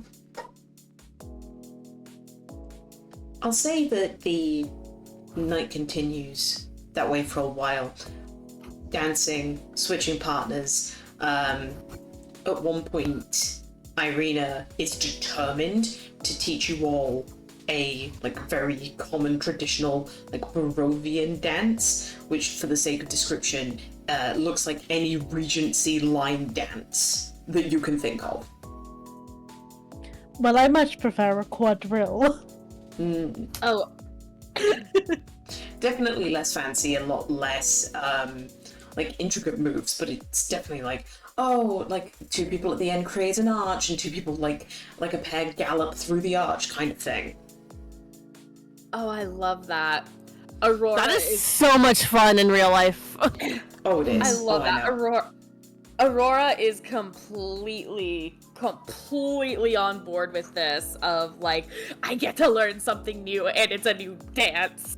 Mm-hmm. Like I mean, not really not really straying from the course, just again, completely excited, just like this is a good day for her, so anything about it's exciting her. And I'd say it's in this moment that you see another side of Irina. This entire time she's been quite quiet, quite meek, happy to stay in the back, definitely more a doting lady than anything else. But now she's barking orders, laughing, being boisterous. She's coming out of some kind of shell. and you're getting to witness this. There's also like a real genuine smile on Ismark's face as he takes in like this transformation of his sister. This is a good day for the people of the household.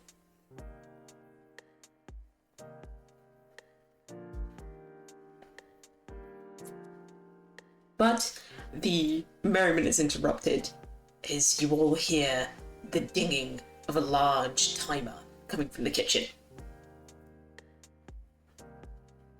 And Ismark almost pops up meerkat-like, straight back, rigid, stares at the kitchen. Well, dinner is calling, and he trots off to the kitchen.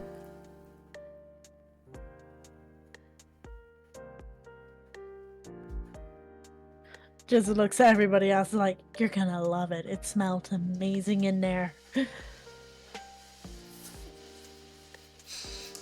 With a chuckle, Irina returns to Lady of the Manor mode as she directs everyone out of the drawing room, but away from the kitchen to a once resplendent dining room.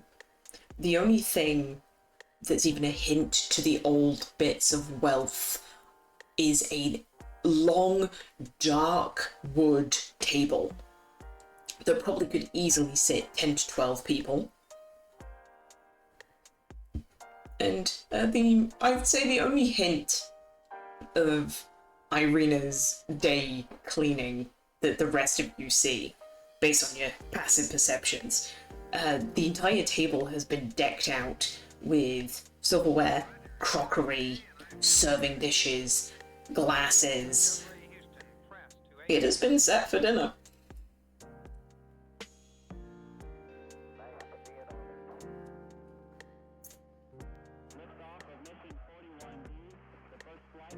Val will kind of just like take in everything and kind of like turn to Irina and give like a very small like waist, like at the waist bow, and just, we appreciate all the effort that you've gone for us.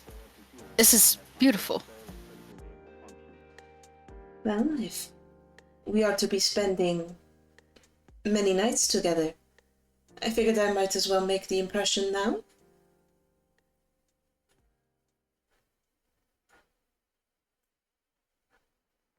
Val gives her like a small smile and just, color me impressed.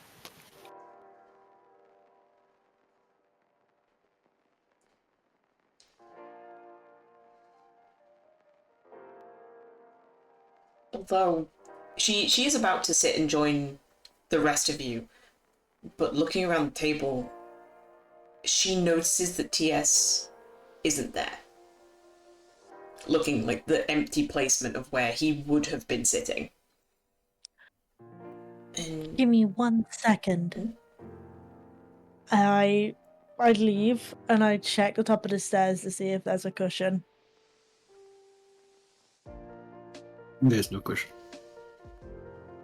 Okay. I come back into the room, but he's good. Just sit down again.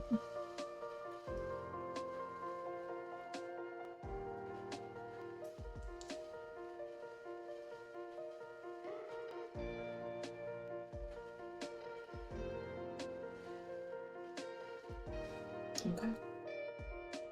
Mhm. Well, the roast bird is brought out. There have also been small little trimmings that have been made. The roasted vegetables are also piled up on everyone's plates. You're making use of everything. A gravy has been made from the watered down bones and broth.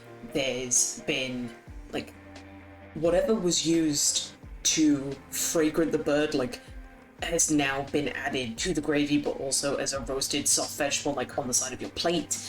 There are small greens and trimmings that have just been marinated, so they are succulent, juicy. Ismark is a fucking chef. and he's transformed what would be realistically a very meager peasant dinner into something gorgeous.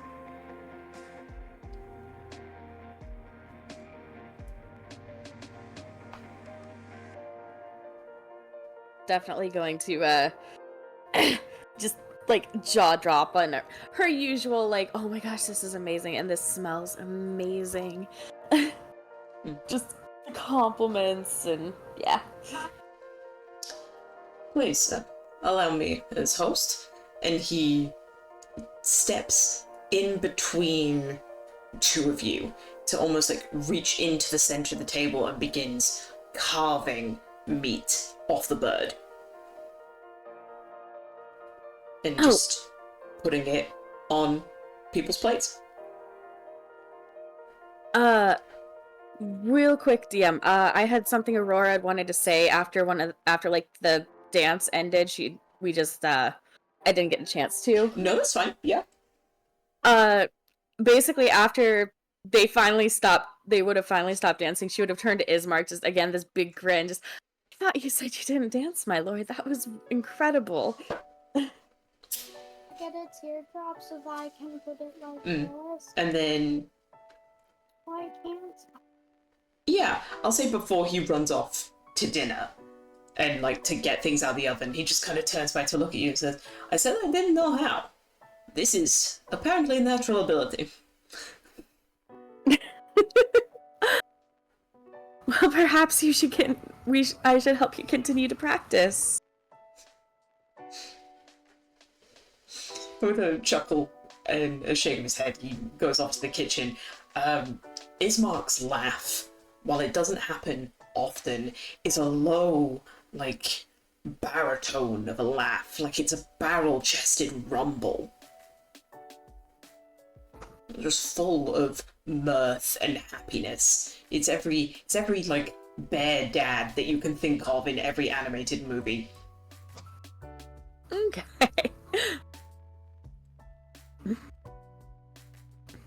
Yeah, sorry, she'd been planning on saying that since like the beginning of the dance. No, it's okay.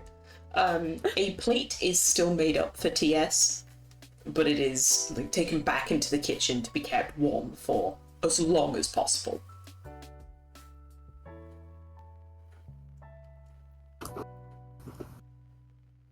Say as the noise of most of the celebration has quieted down. This is whenever TS would actually calm down. Mm-hmm. Oh, in that case then, you would probably go to meet Ismark, like, while you're on the stairs. And he sees you come down and goes, oh, yes, this is for you. And he holds out, like, the plate for you. He's like, feel free to come join us at the table, or you can just take these upstairs. And he holds out, like, some cutlery for you. Thank you. Take the plate and he'll follow Ismark.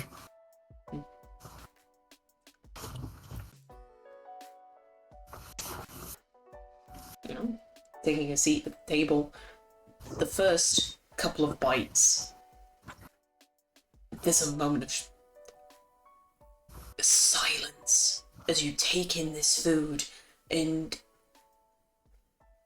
it is probably the closest thing to heavenly you're gonna eat for a while. The meat is perfectly moist, still supple, but it falls apart on your tongue and on your fork. The vegetables, earthy, a perfect complement. The gravy is just swimming in meat juices and keeps everything moist as it just sits there on your plate.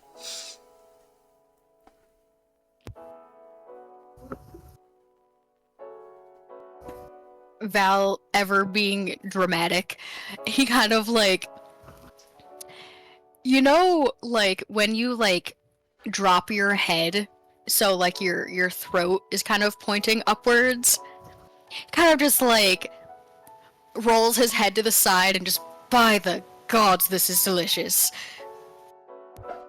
It is really good. I don't think I've had such a good meal since we left the temple. This is a work of art all on its own.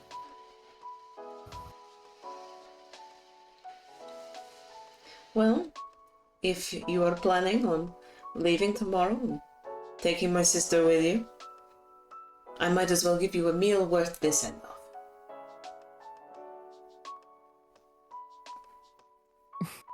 It's just gonna chime in and be like, and check out those roses. They're pretty cool.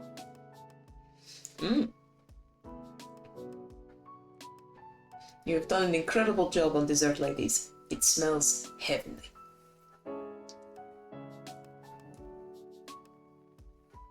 Her way of like being cocky, but not really cocky, but just like, yeah, I did that. I worked with Astra and I did that.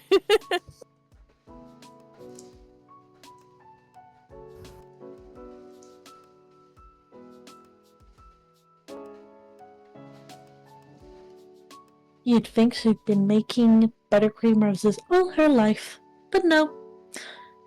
She's just very skilled.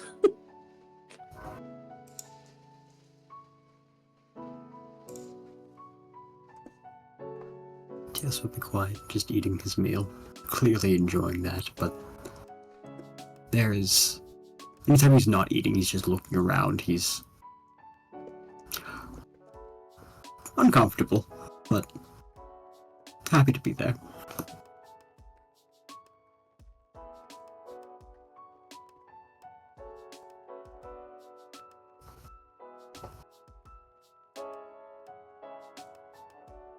Just seeing like TS happy and enjoying his meal, Val would kind of like smile at him from like across the table and just give him a nod and continue eating.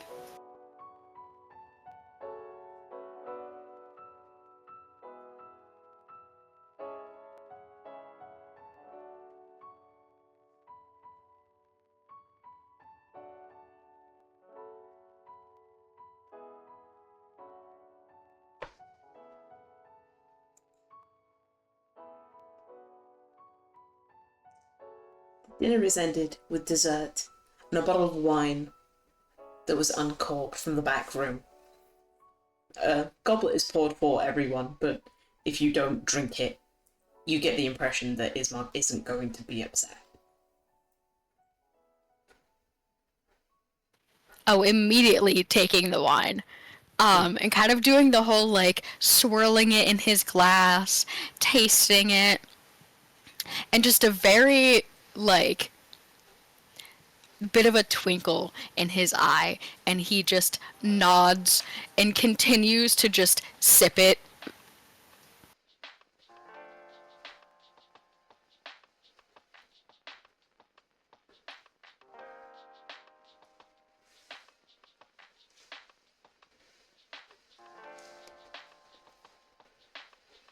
The evening winds down.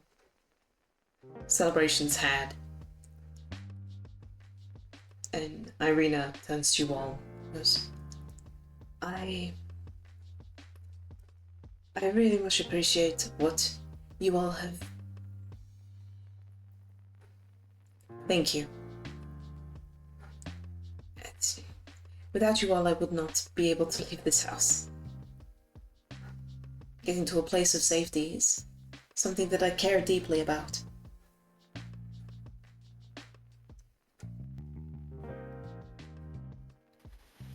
Val will kind of like set his wine glass down and look to her with a little bit more seriousness and just, nobody deserves to feel hunted like that. And it is our absolute pleasure to be able to bring you somewhere safer than this. You seem like a genuinely lovely person, judging by, and he kind of just gestures to both her and Ismark, your amazing caretaker demeanor. It's the best that we can do for you. He'll kind of like hold his hold up his glass and just like to a safe journey for all of us.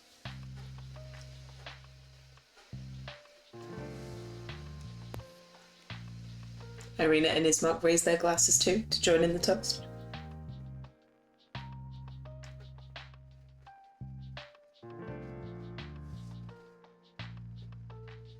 Aurora lifts hers as well.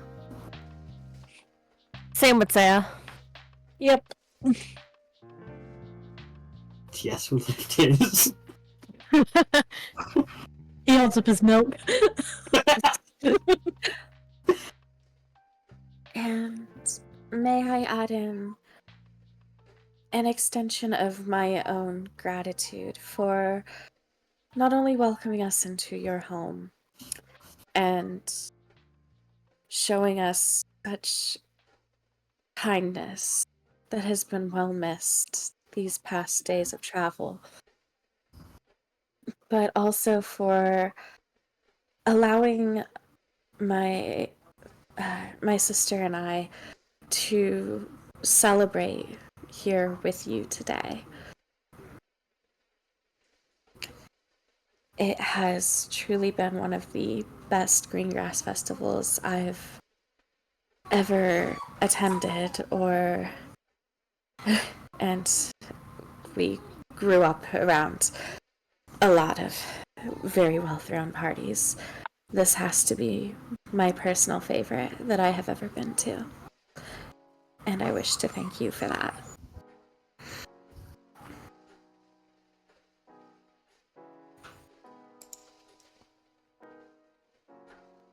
Just nods her head, agreeing with her sister.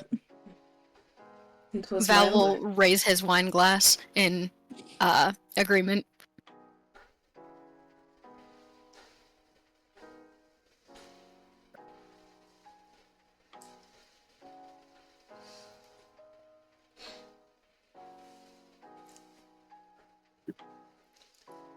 Well, if you will excuse me, Ismark says, like, standing, like, stretching out his shoulders, and you can hear, like, a crack as one of his shoulder blades, like, pops. I have to be up incredibly early in the morning if I am to bury my father to the father's specifications. So feel free to stay awake if you wish. But I am going to be heading to my room for the night.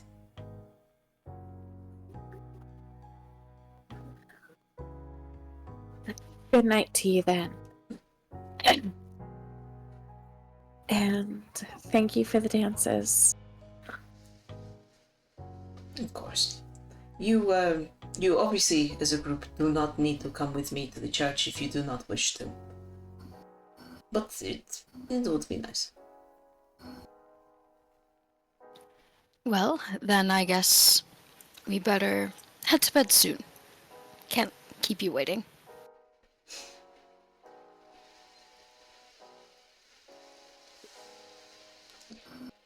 Oh.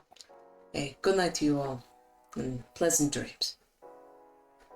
And he, as he's leaving, like, he gives a very similar bow to you, what you did earlier, Valdis, like that small bow, like extending at the waist, like just going a straight up, down.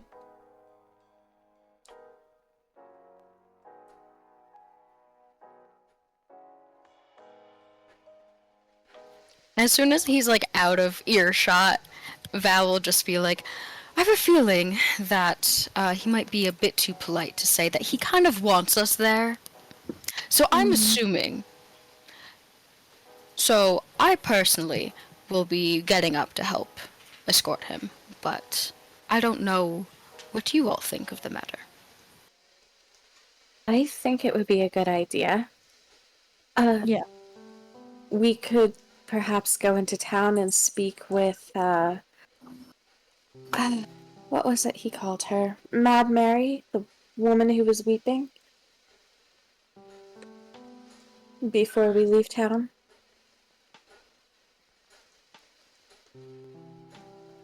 I do recall, we had a bit of a mission. We were going to bury, their father, and then see if she was alright. Kind of just looking like question mark eyebrow raised, like I think that's what we agreed on. Aurora just nods as like a same here, like my thoughts too. So I believe somebody, I think it was you, and just points to Austra. You were worried because nobody checked on her, if I remember correctly. Yeah, I wanted to check on her. It's, screaming old lady left alone. Barricaded herself in her own house. I'm surprised nobody's checked on her. I think it's a good idea to check on her. Alright, then I guess we'll check on her after, when we're heading back towards the house, make sure that she's alright. She will probably scream at us to leave her alone and that she's fine.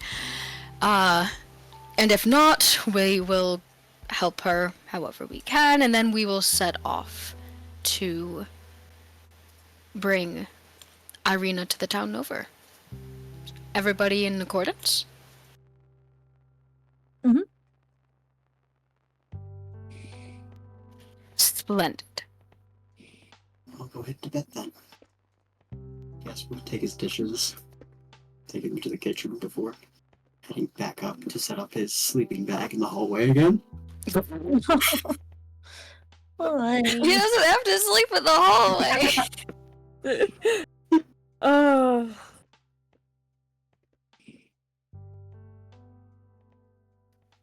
But Val will probably, just down the rest of the wine and gather up his dishes as well.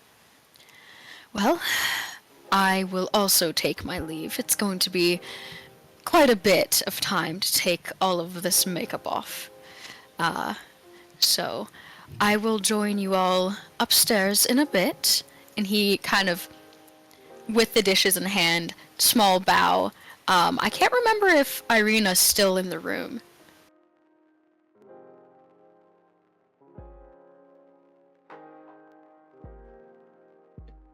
Didn't realize I was muted. Yeah, Irina is still in the room.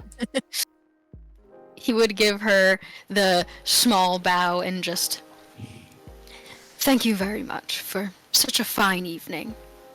And we will see you tomorrow.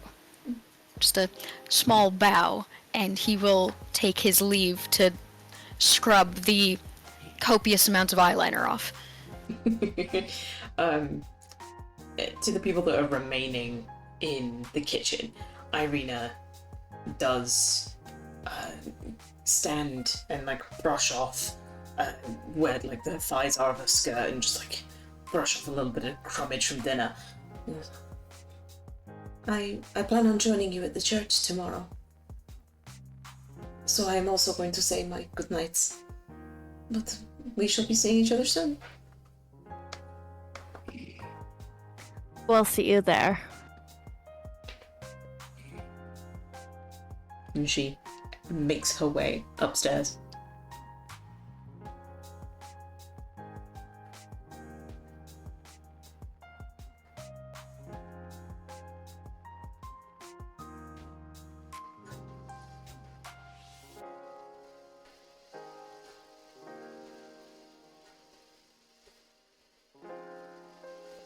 Anybody else feeling as though that girl should go in a disguise tomorrow?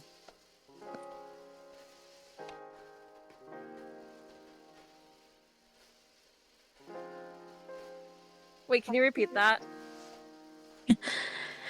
Anybody else feel like that girl, meaning Irina, should be in disguise tomorrow when we go?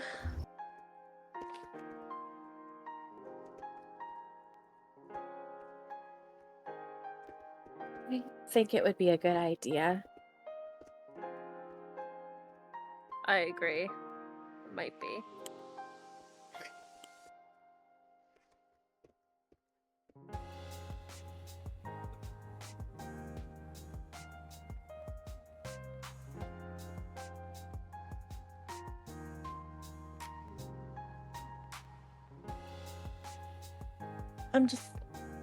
I know it'll be daylight, so technically she should be safe-ish.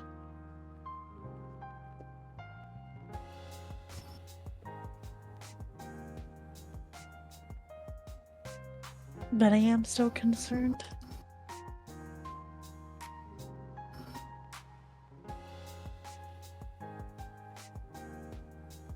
Is Austra asking like in the dining room or in the bedroom? Because I think she's just talking to Aurora and Saya. I'm on about probably as like everybody's getting like the makeup up, bathing kind of thing, like in the bedroom.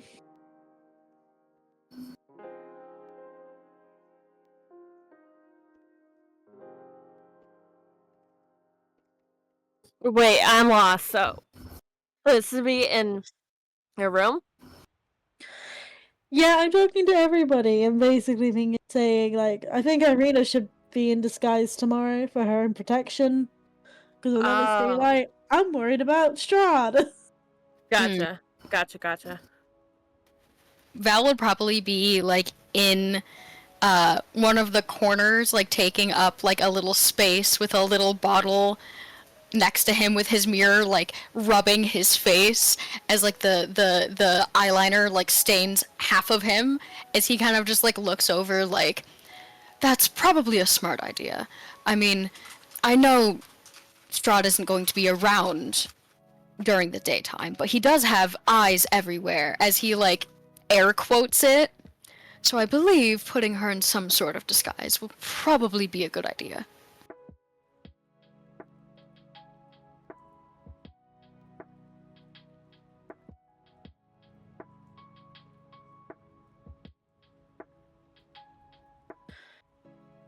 Yeah, just how we can disguise her.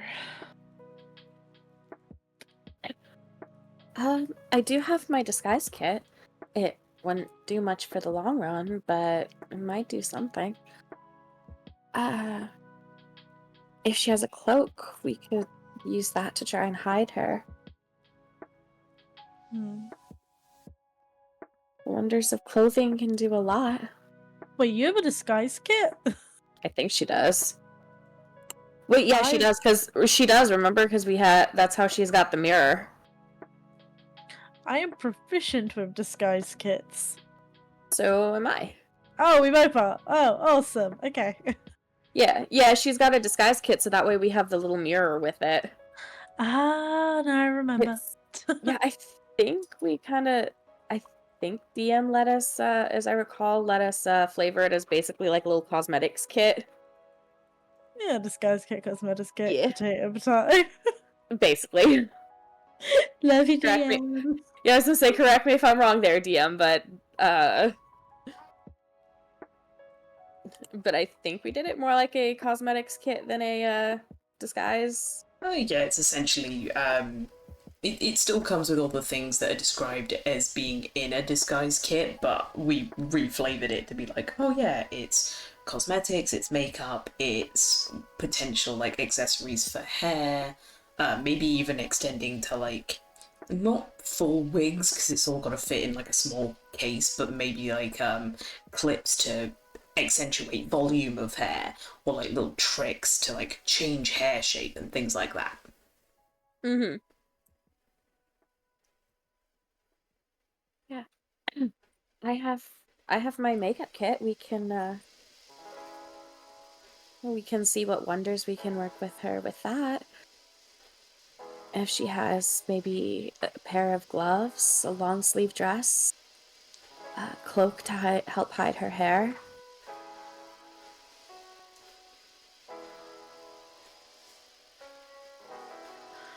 I think it might help just like a little bit.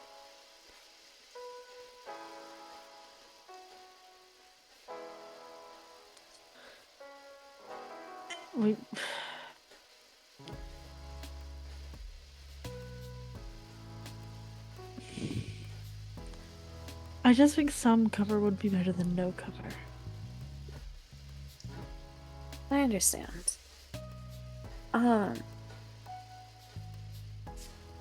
unless any of us has an actual disguise spell and can either make her perhaps look like me or you, or vice versa, make us look like her, then I think actual makeup is the best we'll be actual makeup and clothes is the best we'll be able to do for now.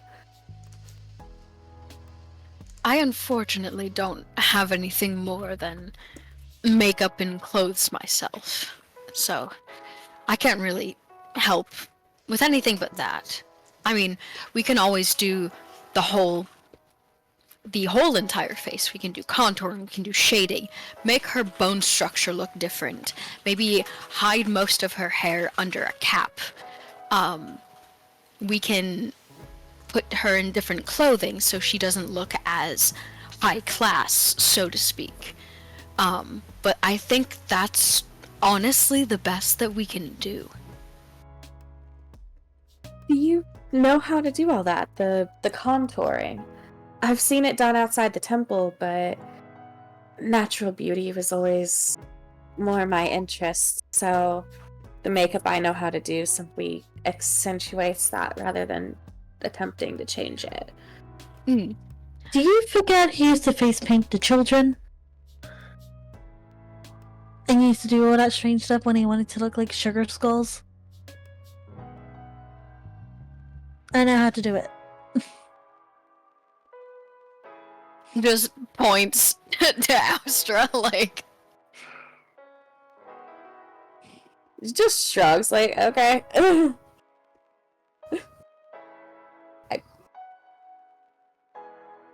We can definitely do a combination of both, if it will make you a little bit more...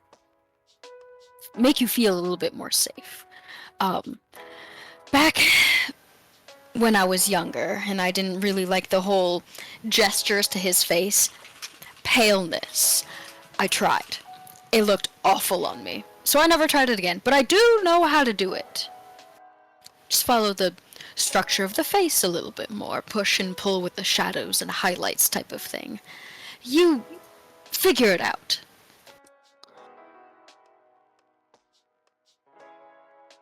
I'm sure. Oh.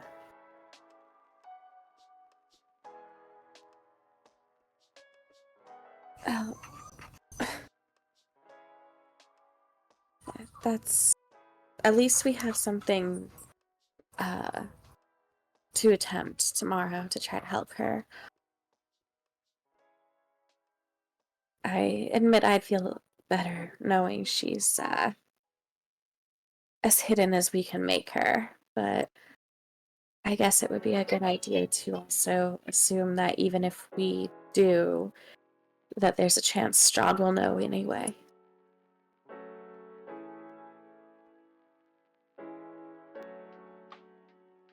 If he's watching her like a hawk, like they say he is.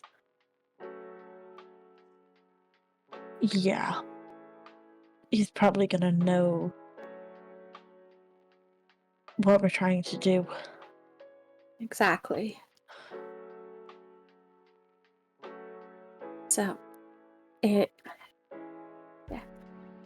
it'll be worth a shot. I just think that perhaps, what is it they say? To prepare for the worst, but hope for the best? Or, in this case, Expect the worst, hope for the best. no, but we can hope that he doesn't.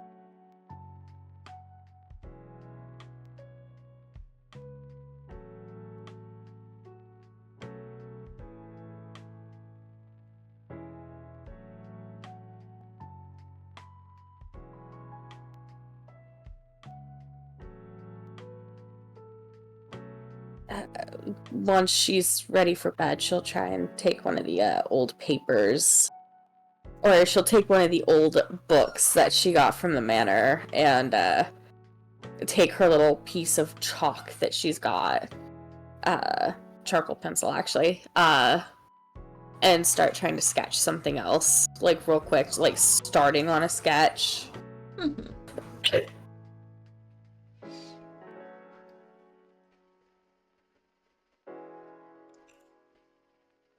I will leave this up to do.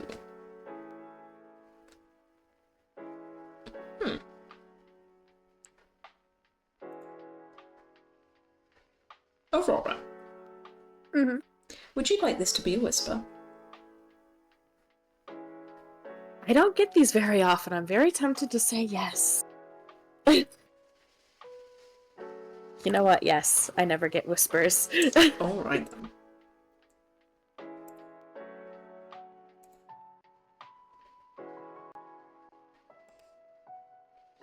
Now, this is a new one for me. I'm not entirely sure. Yes, I think this room can only hear us, I think. Beautiful. I mean, worst comes to worst, everyone can hear it and we'll just shrug. As you open the book, a folded piece of parchment falls, like, into your lap. Thankfully, it's quite small, and therefore, like, you're able to discreetly like lift up a knee to hide it, like using the bed covers. Okay, yeah, she's gonna... Yeah, she'll do that and then, like, slowly kind of see if she can read it. Roll a private sleight of hand for me. And then, depending on what you roll, it will depend on, like, their past perceptions of whether they see you do it or not. Okay, so private GM roll. Mm-hmm. Oof, I'm guessing she's going to fail. Okay. Okay, with a natural 20. Yep, you Dex modifier. open it up, and as far as you can tell, no one has clocked it.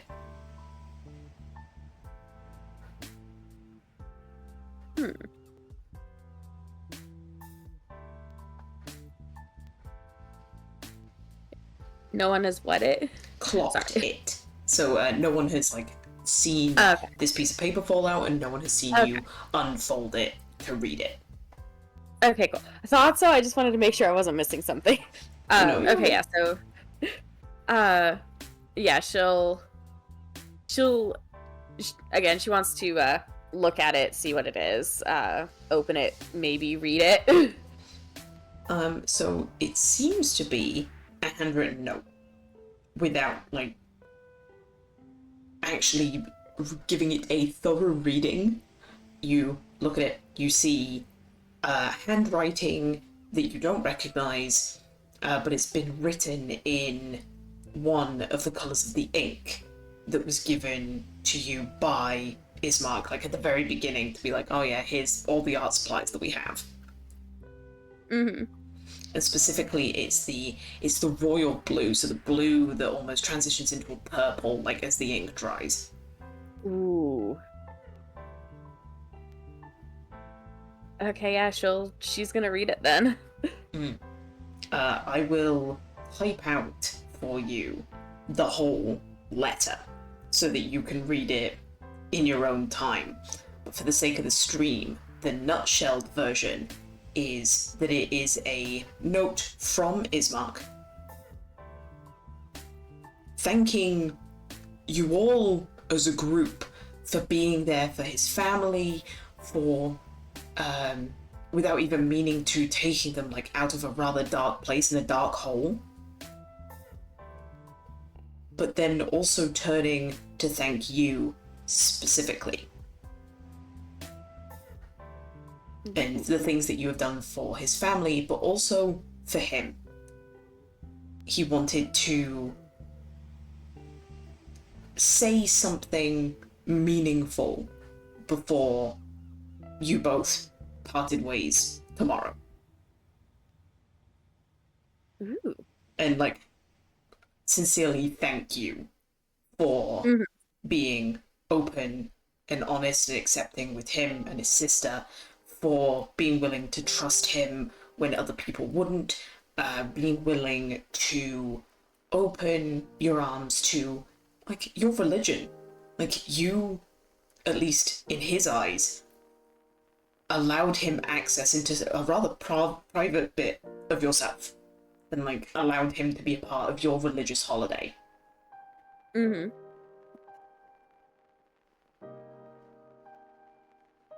And he finishes the letter, wishing you pleasant night dreams, and like as he said as he was leaving, but ends the letter with his name, like his full name, which you're there like, why the fuck have you done that? Like, it's literally like, you've signed it almost like you would sign an official document, and it's just like a little private note, you dingus.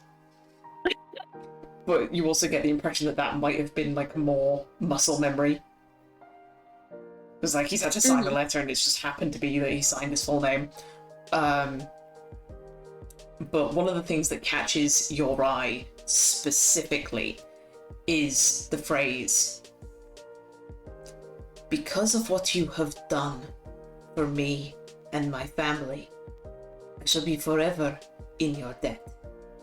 And however you ask me to pay it, I will happily do it with no questions asked." Okay. The half Sunite side of, well, not half Sunite, but, first thought there is, did she just get an invite to his bed? That's up to you.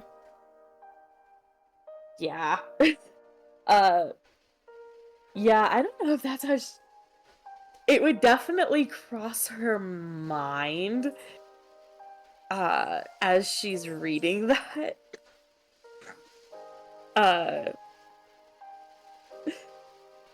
She...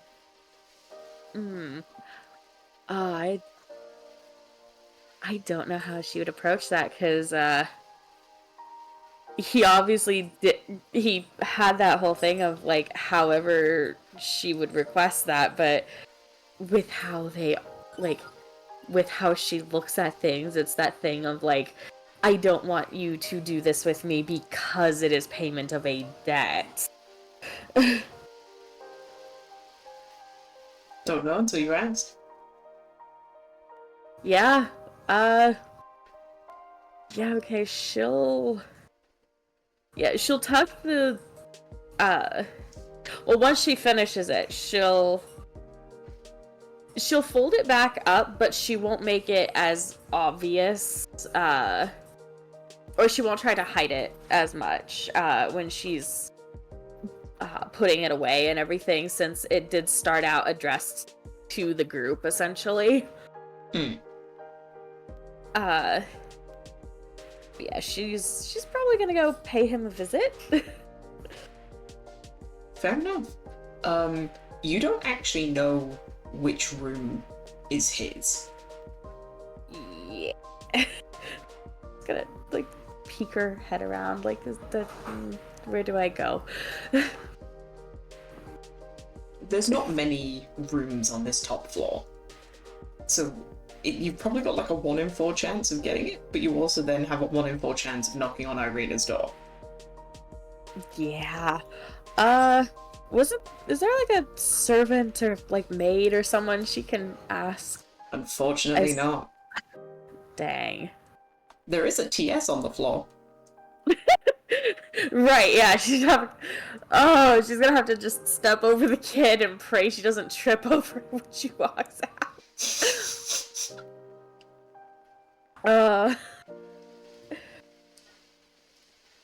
Yeah, she'll... yeah, I guess she's gonna take the 1 in 4 chance to try to get his room. It's going to make an educated... Roll a educated d4 guess. for me. Woo! Why did my dice look evil? Ooh. Alright then, yeah. You remember that one of the doors was the linen closet. So you immediately knock that out of the way. It's like, Ismark isn't sleeping in the linen closet. We're fine.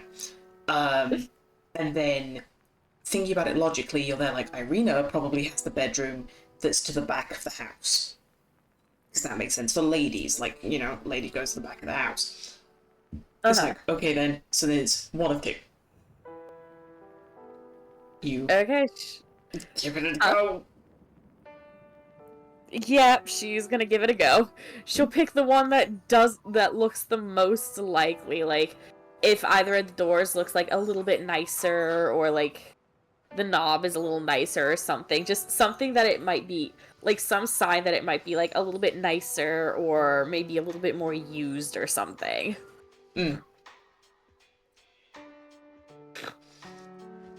And there is a couple of moments where you don't hear anything. But you do hear movement. And it's the next door along that opens. And you see Ismark, like, poking his head around the door frame. And then, with a little bit of a quirky smile, like, he's rubbing sleep out of his eye as he goes, "Is there any particular reason why you are trying to wake my father?" She's gonna look back at the door, pull her head away. Sorry about that. It was a guest.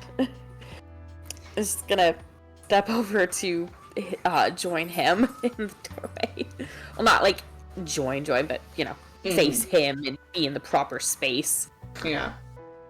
It's very obvious that you caught him in, like, that thing of, like, a half asleep, half awake. His blonde hair is tousled all over the place. He's taken off the padded leather doublet that he's always been wearing, so he's now just wearing, like, that open V-neck shirt with, like, a little bit of, like, a tassel tie, keeping it kind of together. He's still wearing trousers, but he has taken off his boots, so he's now, like, maybe an inch shorter. Men's shoes. Well, also the fact that his soles were so thick, because they're meant to be, like, rugged Outlander shoes. Yeah. So the thick leather sole at the bottom is just to, like, keep it comfy and good for long journeys. So now that he's out of them, it's like, yeah, he's shrunk, like, maybe an inch. There. I didn't wake you, I hope. He's kind of taking in the state of his hair and everything with, like, a little bit of amusement. No, I was on the cusp, but nothing that I'm offended by. Can I help you? I found your letter. Ah. I wondered when you would find it. It hasn't been there long, I hope. Oh, no. I think I wrote it when you were busy with your artwork, and I was taking a break from the kitchen. Probably before the dancing? Is that what you left the room for? Oh no, I left the room to start preparing dinner.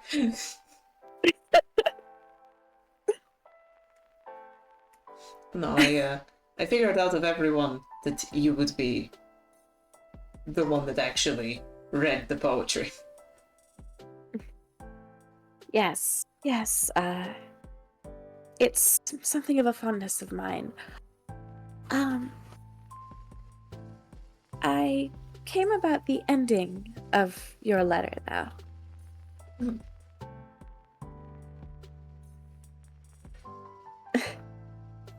My mind, I suppose you could say, works a little differently than how most of the rest of my companions works. I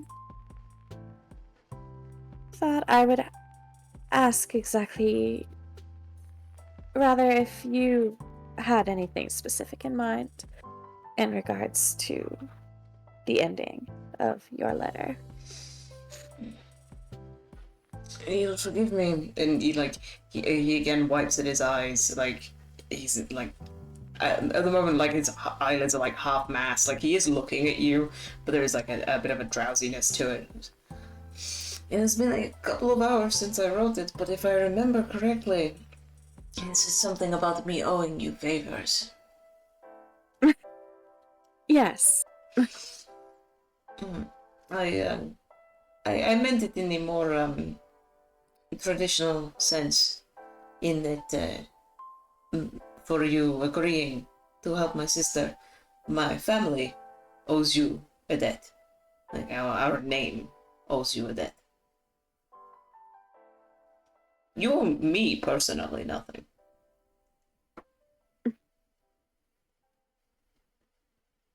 I was inclined to think as much.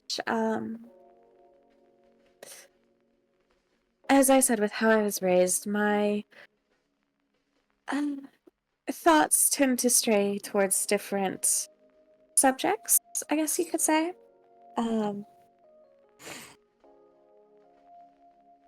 It's why I thought I would clarify.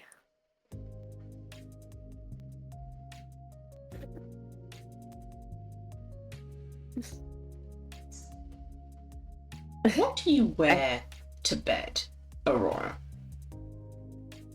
So I'm assuming you got ready for bed and then read the letter. Oh gosh, going off of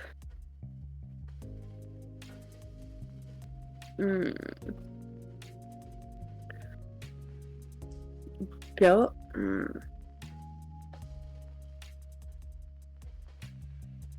You know, travel clothes wise, I imagine it would be probably essentially the undergarments of whatever she wears under her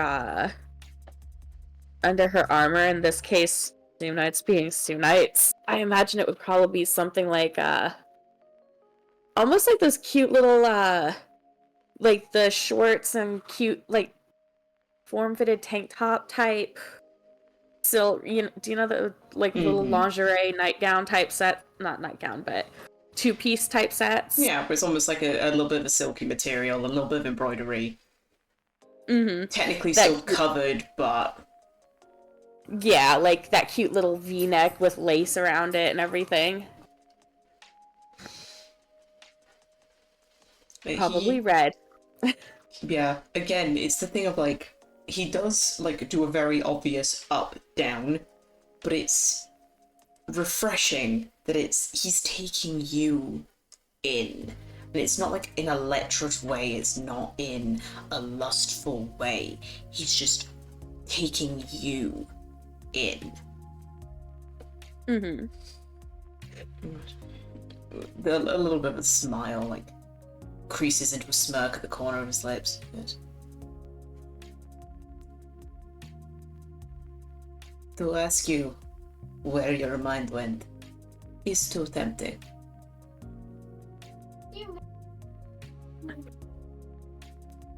Is it?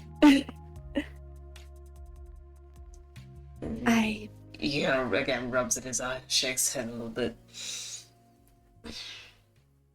Well, it is obvious that me and you have different definitions for favors.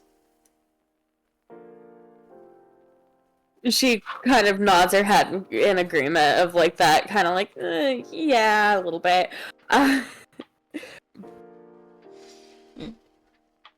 Well then, I will leave this with you. It's a saying around here that the ball is in your cup. You know, the game with the wooden cup and the ball and the string, and you try to...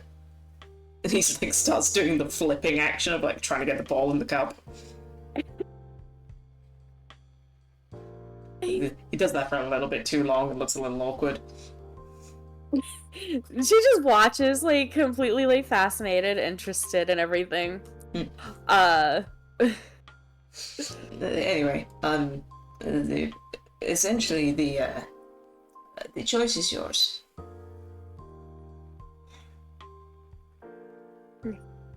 I will put it as simply as this. I do not know if I will ever see you again. You may die on the road.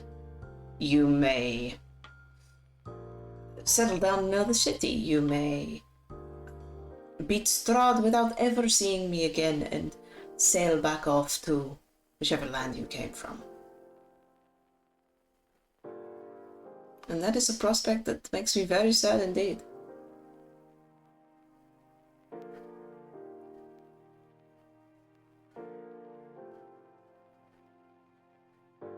Crispy Popeyes. In terms of favors, I myself would not wish to use such a generous offer for a night together. However, that also falls with what I believe. If such a night occurs, I would rather it be a mutual desire rather than a favor owed. He does a little bit of a scoff. He says, "My dear, us spending a night together would not be considered a favor on my part. If anything, it would be a favor on yours."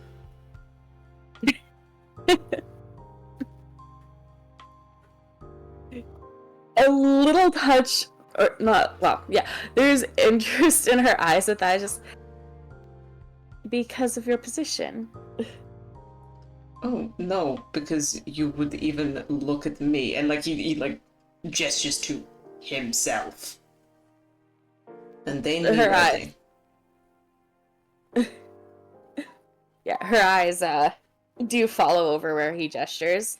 It's not a lot, it's literally just like from like head to maybe waist, but it's done in like a quick like up down motion. Mm-hmm.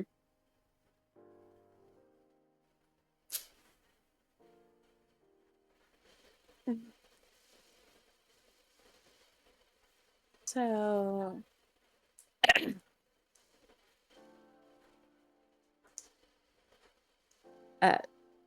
okay, just real quick out of character, just to keep her from continuing the little back and forth for another minute. He basically just said he's willing, right? Essentially what he's getting at is she was saying, are you wanting to use your favor to have a night with me? And he's there like, honey, you're so fucking beautiful that you would be doing me a favor sleeping with me. I mean, essentially, I figured, but they're having a little word dance right now. They're basically having the I consent, but I'm not telling you that I'm consenting, like, word dance. Yeah, exactly. But he's also said, like, the ball is in her court. He was fully willing. If she turns round right now and says, I want you, he will happily, like, spend the night. But if she turned around saying, like, thank you for your hospitality, I don't see you that way, I don't want to have that kind of relationship with you, he would fully respect it. Fair enough. Yeah, just wanted to, out of character, pause the word dance for that. Yeah. Her reply, though, she will, step closer. Like, just half a step closer and everything, kind of into, like, an more intimate space for it. Then a night is simply a night. If a night is all you wish.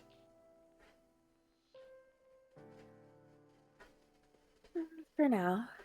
Fates and destinies have their own way of intertwining and weaving. If it's meant to be something more, it is. If not, then it is a pleasant memory, is it not? One of the most in a long time.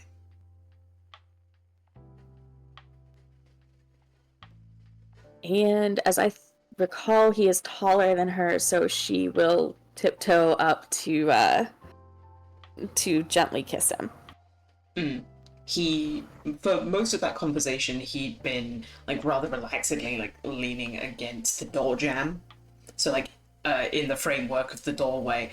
But as she took that step further forward, he came up and up to his full height, now, like, planted on both feet.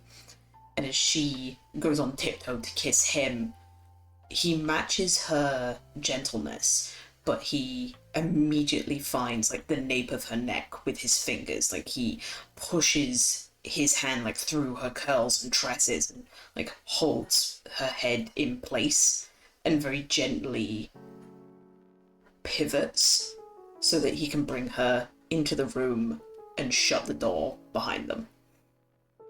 Mm-hmm. And for the sake of the stream, we will fade to black and shut the curtains. Yup. But Also, I believe we are freaking out the rest of the party. Yeah, I'm looking at the chat. The one question I will ask you, though, is that after the deed is done, whether that is once or multiple times, we'll leave that up to them. Do you leave Ismark? Like, do you go back to the room, or do you stay with Ismark? She would stay with him. It was for the night, and the night includes cuddling. Fair enough. And that is a thing, like, I will say that Aurora notices, is that after aftercare and cleanup is done, Ismark immediately, like, holds her incredibly closely, not to the point of suffocating, but he falls asleep with her in his arms, held to his chest, like, almost the only analogy that I can think of is, like, a scared kid with a teddy bear, like, going to sleep and holding it, like, so you don't lose it. Mm-hmm. And, like, it's not crushing, it's not suffocating, but it is noticeably tight. Mm-hmm. Yeah, she won't object. It's one of those things, if she does enjoy, like, being held and the cuddling, it is essentially part of the brief relationship, however brief it may be, it is part of that for her. Mm-hmm. So she's enjoying it. She's not fighting or, like, complaining or anything. Just gets comfortable, goes to sleep. Okay. We will be heading back into the normal room, but I am going to do, like, a little bit of a time rewind of, like, oh, everyone's going to see you leave the room. Okay. So however you want to roleplay that through. Okie doke. Right, head on back now. Okay.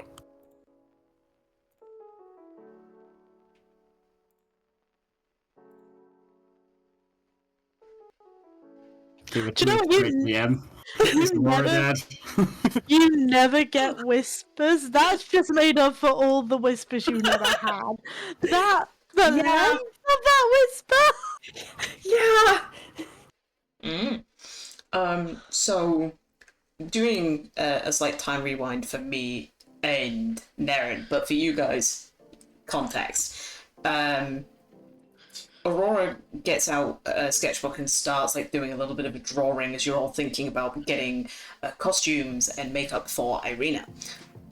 But then Aurora puts the book away and stands. No. You good? Yeah, I'm fine. I'm thinking about maybe just going for a quick walk around the halls. There was a lot of sugar in the dessert. You okay? Yeah, I'm fine. Do you want company? No. And she's gonna motion lightly towards the book. we were thanked by Ismark for his, bleh, brain fart.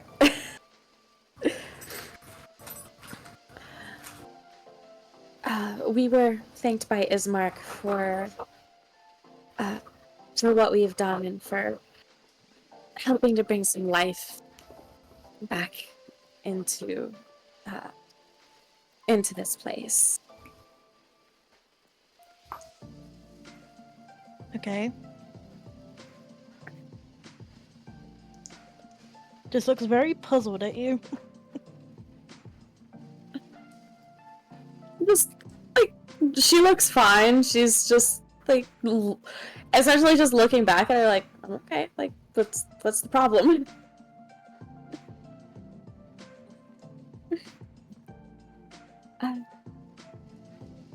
Yeah, I'm all right. I just want to go for a quick walk. Maybe head downstairs, see if some of those poetry books are still there. Can I insight this? Sure. So an insight for Austra and either a persuasion or a deception. And actually, Naren, can you make yours blind so that they can't see whether it's persuasion or deception? Okay, yes. Blind GM roll? Mm-hmm. Okay. Yeah, let's do that. Did that actually roll? Yeah, because it's blind, I can see what you got. Okay. Yeah, Austra, as far as you can tell, there's no, no twin sense tingling, like, she seems to be fine and just wants to go for a bit of a walk. Okay.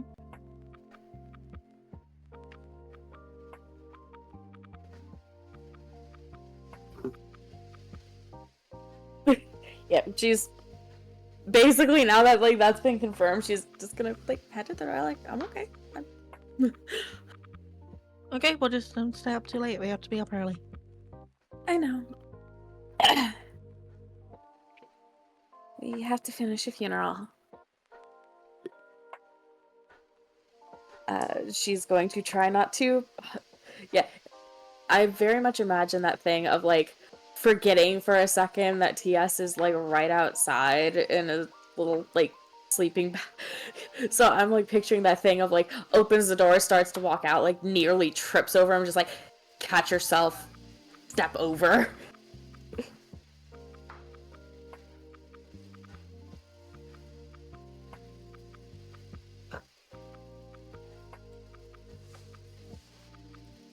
Alright then. Is there anything that anyone is doing before, like, they go to bed for the night? Ah, yes! Mm. I want to check the spot outside the house. Okay, and as far as you can see, there is no changes. Damn it.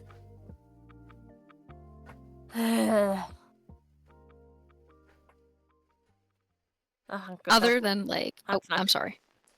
All right, you're good. You're good. I'm ready. Disappointment.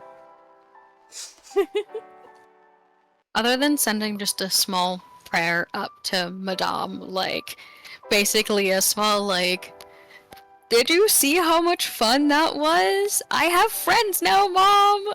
Basically, type shit. Then he'll go to bed.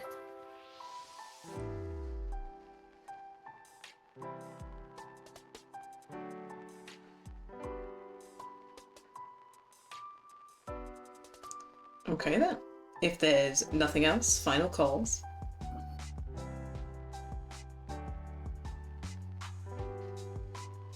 TS is good.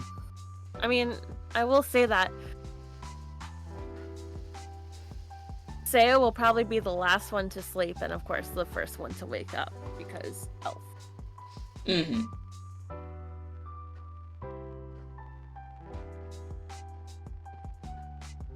I will say then, Saya, just because it is something that you would notice with your sleeping patterns, that Austra is still in bed and asleep. Aurora doesn't return by the time that you go to sleep.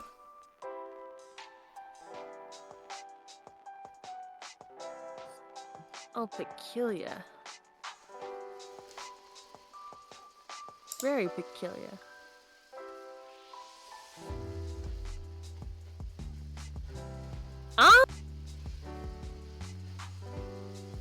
Because usually she'd go to bed when Austra went to bed, right? Yeah. Mm-hmm. Thought so. Okay.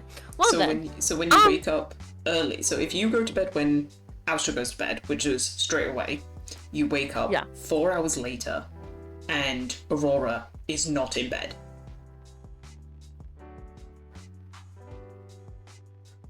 Gonna get up and stealth the house to find her. Okay.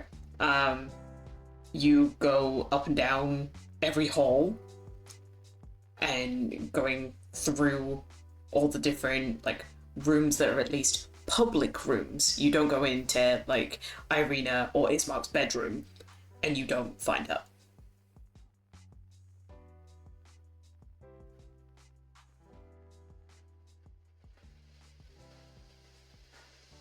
Oh, okay. It's not good.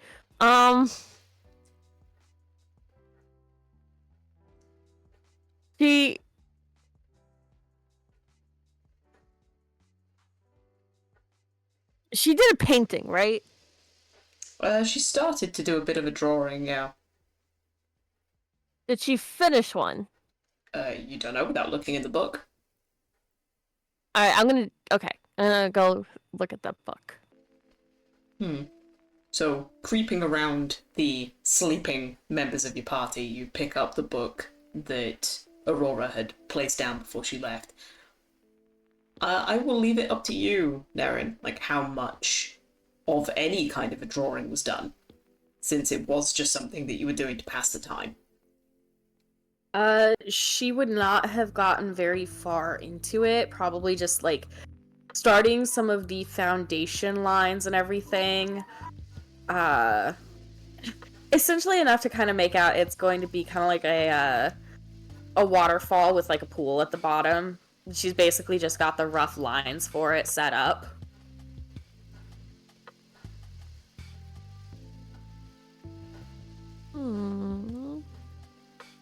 And there's There's nothing out of the ordinary in this painting, in this drawing. No.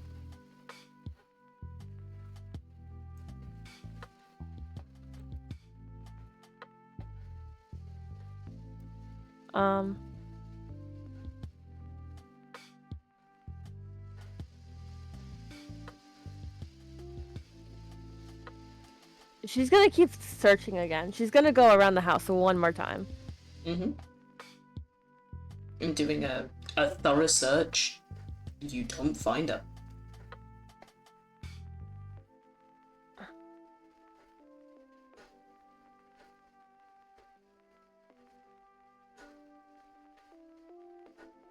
Okay. Gonna go wake up the sister now.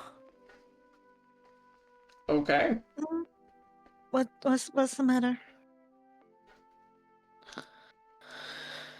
Your sister's gone. What? The hand shoots out to the side, looks. Obviously feels nothing but the bed. Astra, whenever you guys go to bed, I watch you two go to bed That's together. not creepy. I watch you go to bed together, and then I'm usually the first one to get up, and all of you are still sleeping. Aurora has not been there all night, I'm pretty sure. I've already scanned the house at least twice, looking everywhere, and she is nowhere to be found. Did you check outside? Don't they usually lock the doors at night so that we can't get out? Yes, but also they're locked from the inside, not the outside. Which means they can be unlocked.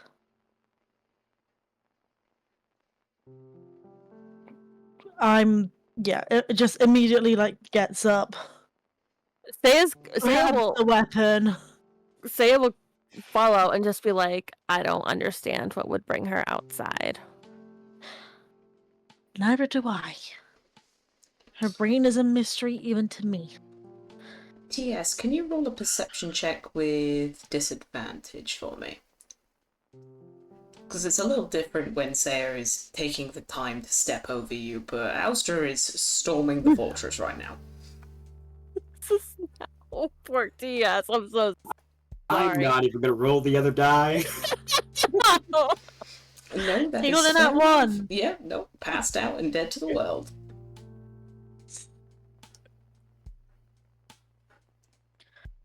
Okay. I'm gonna go downstairs. Everything's been cleaned. That's the issue. So we're not even gonna see dust marks on the floor. Or is it because it's so clean we're gonna see smears? Because if she's supposed to be in bed, she wouldn't have her shoes on, so we would see footprints. Well, I figured since you were sisters and very tight together, I figured you could track her down somehow. You know, just because we look similar does not mean we live in each other's back pockets. Yes, we're twins, but we are also individuals. A common misconception, probably. A massive misconception. Yes, she is, in every way, my other half. And if she died, I'd lose half of myself too. She is missing. So right now, I need to find her. Exactly, which is why I woke you up. And I So that we appreciate can do it. that. Yeah, we're gonna keep looking. I don't care that you've already sweeped this place twice. We're doing it again. So I wanna go differently because if Saya said that she's checked the house every single time, I want to go. How many stories is it? 3 stories, so ground first, second. I'm gonna go to the second floor. Mm-hmm. I'm going to press my ear up against every door to see if I can hear anything inside it. Okay. Make hold a on. perception check for me if that's what you're doing. Oh, can I aid? Sure. I love you. Does that mean I roll twice, or that we both roll separately? That is up to you. What do you want to do? Do you want to give me the advantage, or do you also want to make a roll?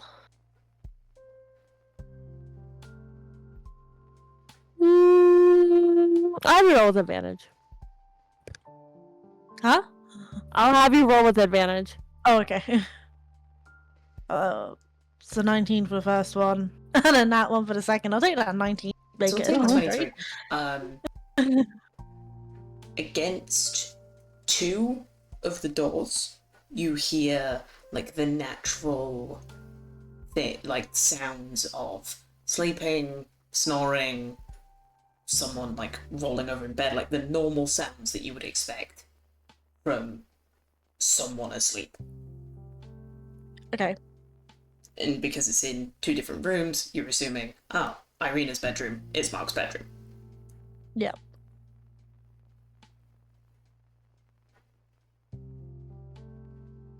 Okay. But I don't hear anything from any of the other rooms. And I don't see that, like, because I'm assuming because it's a 3rd floor and Irina hasn't cleaned, there's going to be dust on all the doors and the doorknobs. It's like no dust stabbed or anything. Well, actually, because of TS, these floors have been cleaned. Fuck's sake, kid! Because TS saw where Irina got to and continued. And you were prepping dinner and doing art for a while. He had time to do it.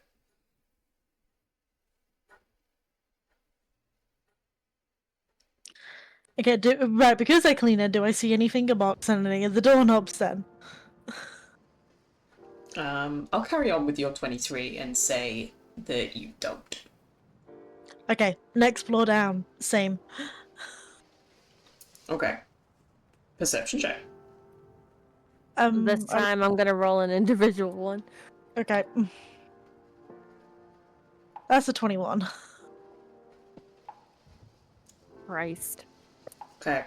Saya, if anything, the thing that keeps prodding you in your mind is Austra needs to sleep.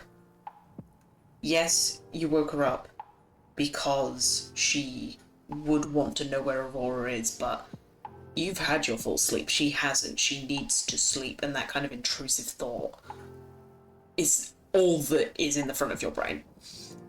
Okay. You listen to all the doors that you can at least reach, because some of these doors are the ones blocked with, like, armoires and cabinets. Can I see? Because obviously when furniture's been left to stand for a while, it leaves indents. Mm. Can I see if any of these have been, like, moved out of place? Well, as part of the perception check, you will see what Saya saw the first night. A lot of them are indented because they haven't been moved, and also they have been nailed in place. Oh, okay. So they're not moving. Awesome. Okay. Just being doubly sure. No, it's completely fair. And you don't hear anything at any of the doors. Okay. Last floor down, because this will now be the ground floor. Mm-hmm. I'm checking all the doors, and all the windows, and all the rooms. Aiding.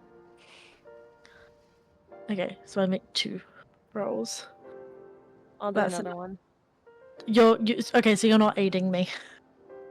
Oh, go ahead. Go ahead. I am aiding. Go ahead. Sorry. Go. If you want to do a roll, you can do a roll. No, okay.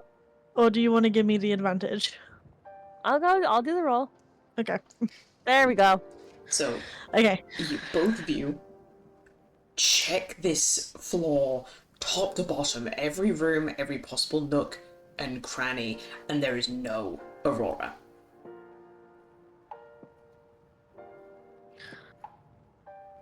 Are any of the doors or windows opened? Other than the ones that you have opened to be like a part of your search, no.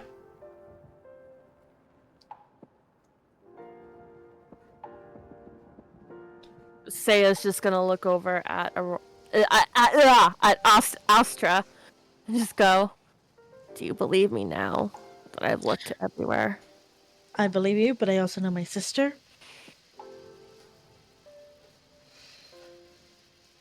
I think I'm gonna have to look for a keyhole. She's gonna pull Astra aside and go, "I know you're tired. I woke you up. You're not gonna get your full night of sleep, and I apologize on that. But there is one thing I want to clarify with you." Hmm? And she's gonna go back and be like, "The first night we came, I saw a lot of rooms that were nailed shut. Okay. I think there's doors behind them. Because that was the first thing I found fishy about this house. Now, I'm not saying Aurora's there, but there's a possible chance that she is." She's behind. She's in a room behind a wardrobe. She could be. Right, let's check them all then.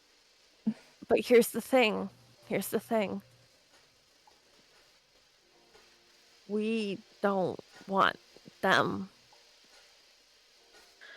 We don't want them to know that we've gone behind, because they've nailed these rooms for a reason. And without TS's help, we can't fix them. What do you mean? Well, we're probably gonna have to destroy the nails to get them out. That's fine, I can fix them. You know how. I have a spell called Mending. All right, let's take them apart then. Well, no, let's have a look, and if any of them are taken apart, then that's probably the one that she's behind. So let's check all of them, and if not, then I have to look for a keyhole, because I know my sister, and I know as soon as she clapped eyes on Ismark, he was on her list. All right, let's go. Okay. So I guess we're checking all the wardrobes and bureaus, so like you can open and then check if, like, opening them and seeing if there's any. Sorry, D, stop.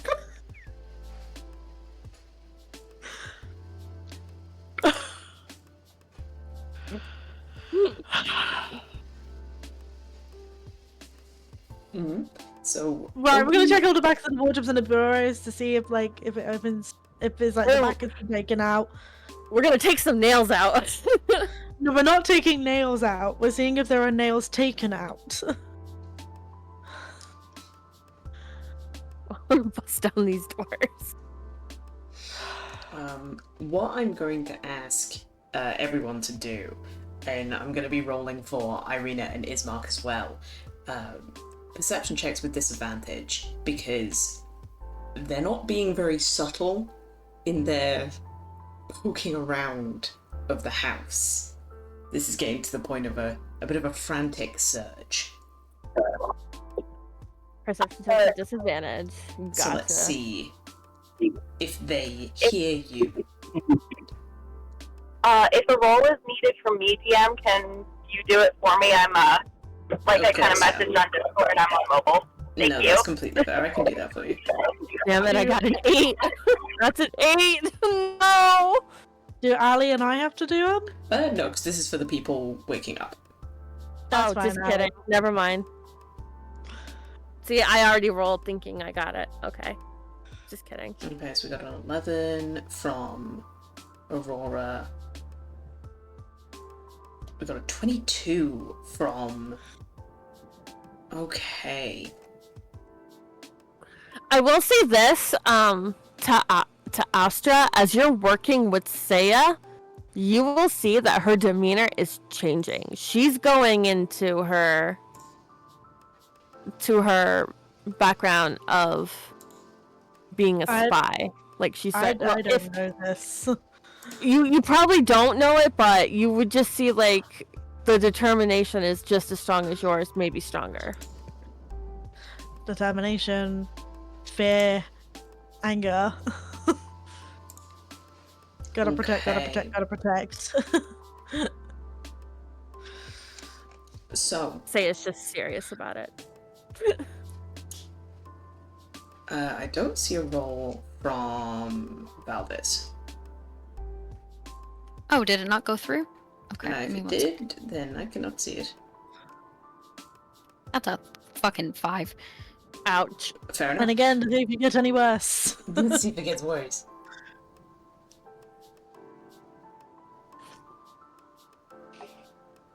You gotta go again. No worries, to be fair. Even if it gets worse, it is what it's going to be. So, He falls asleep while he's asleep. So TS, you are awoken rather rudely to some kind of like heavy wood creaking going on the floor below you. It's harder for you to ignore because you're out in the hallway already. So you can hear the voices starting to raise, you can hear the wood beginning to creak, you can hear the disturbances going on, and it fully brings you awake. Am I able to discern who is making this noise, or do I? I will say that because even with a disadvantage, you've got a 22. Yeah, you'll be able to hear Saya, which doesn't surprise you, but you do hear Alstra as well. Alright. Not intruders. Don't need to be aggressive. Shillelagh. Just come down ready to swing. No, I'm hearing them up, out and about, and making a ruckus at the late hours or early hours of the morning. He'll slowly get up, sleeping bag, kind of just coming with as a cape of sorts as he tries to stay bundled. As he's slowly going down the stairs. What are you guys up to?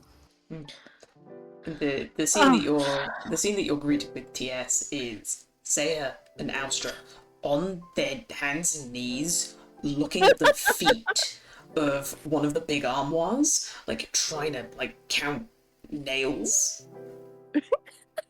Please. No, we were. What are you guys looking inside. doing? It's like the back is taken out and the door behind it opened. Mm. But someone else was talking about seeing if all the nails were there. So Saya's looking at the feet and Alstra's in the wardrobe. Mm. And I can tell you, Austra, that the back is still there, and if anything, the back has been reinforced. You can see where wooden planks have been nailed to it, so that the actual structural integrity of this wardrobe is tougher than it would be otherwise.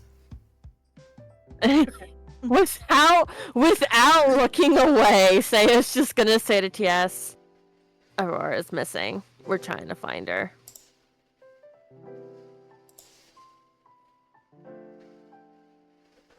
Why do you think she'd be in that room? We're checking the mall. I don't trust this room, that's why, and I haven't since day one. But how would she get in there if it's nailed shut from this side? And that's how we know that she's not in there. Saya's just gonna be like, why would a house try to kill us when nobody's lived in it for years? Haunted by ghosts, you tell me. TS is just gonna turn around, go upstairs, and knock on either of the host's doors. Whomever is closer. Irene or his marks. What? To be fair, that was Alstra's next move. The kid's being wiser. I'm playing it cautious, but the kid is being like, fuck this, just get to the source. Why no? It's not good! So Bad idea.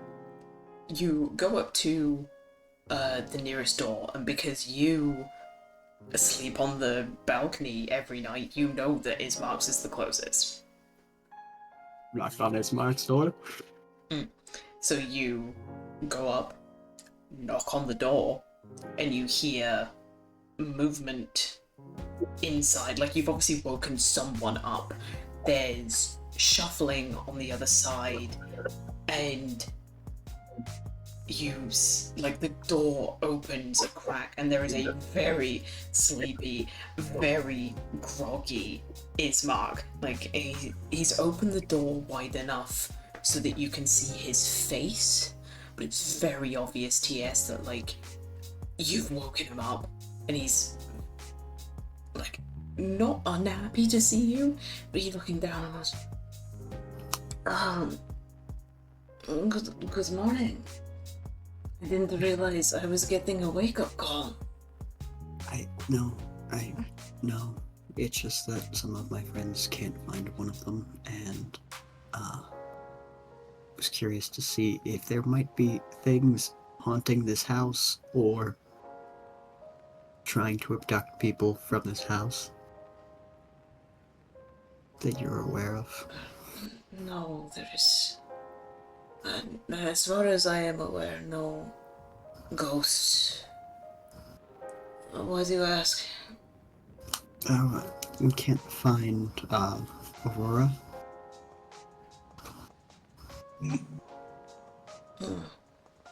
That would be because she is with me. Oh my god. Hold it. So the entire time you guys were looking for her, she was just getting dick. Look, the thing is, I said this very clearly. Austra knows Aurora thinks this guy is hot and wants to screw him. That's fine. However, Aurora acted really strange. Usually she's very clear when she wants to go and hook up with somebody. The fact that she was so being bizarre about it was like, okay, we're gonna check him.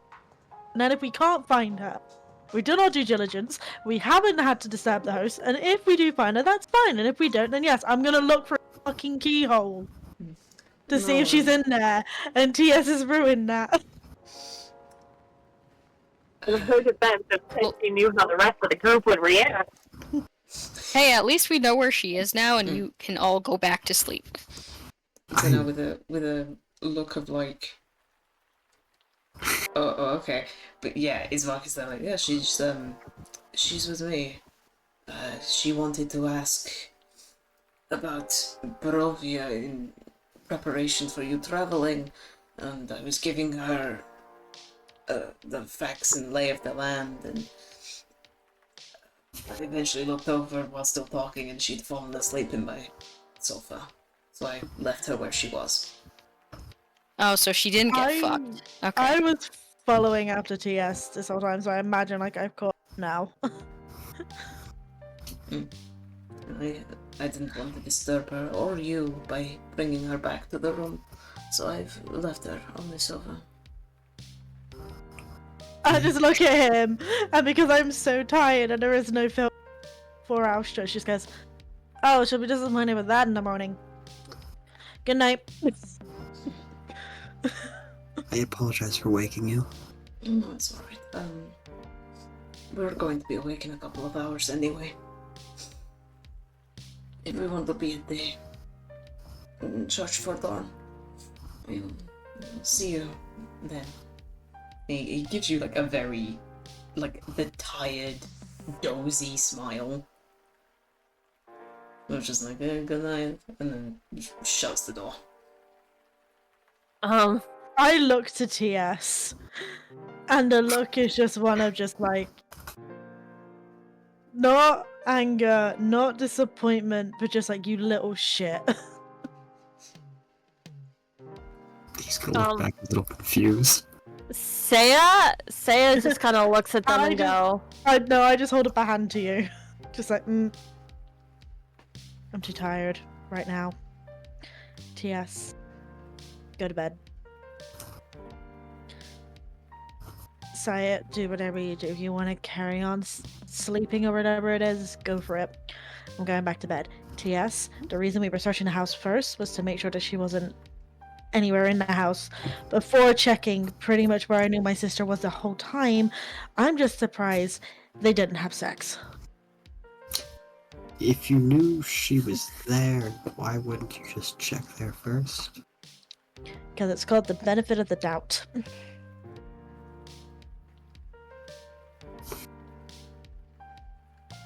I like to give my sister the benefit of the doubt before assuming she's going to someone's bed to get dicked. Saya's just like, she's literally just like, I did not see this coming. If I have to beat up another guy because my sister has got them hooked on, I'm gonna be happy. That is the funniest thing I have heard this entire session. Anyway, Saya just looks at Aurora and go, I apologize. Please. I hope you get back sleep somewhere. It's fine, we're in a weird place and houses tried to kill us. I'm not surprised you woke me up. I'd have been mad if you didn't, to be honest. But I'm tired. I'm going back to bed. DM, Saya got her full rest, right? Mm-hmm. Okay. I should probably put that in the chat. TS is just changing positions of where he slept instead of near their door. It's just near Ismark's door. That's so funny. Fair enough, he's now, like, outside of Ismark's door. He's gonna get a rude wake-up call that's gonna be very rude.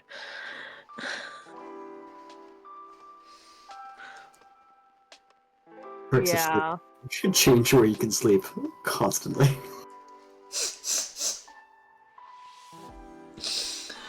And I think there is a good place to end it for today as people go back to sleep. Absolutely. Am I right in guessing I do not get a long rest? No, you do.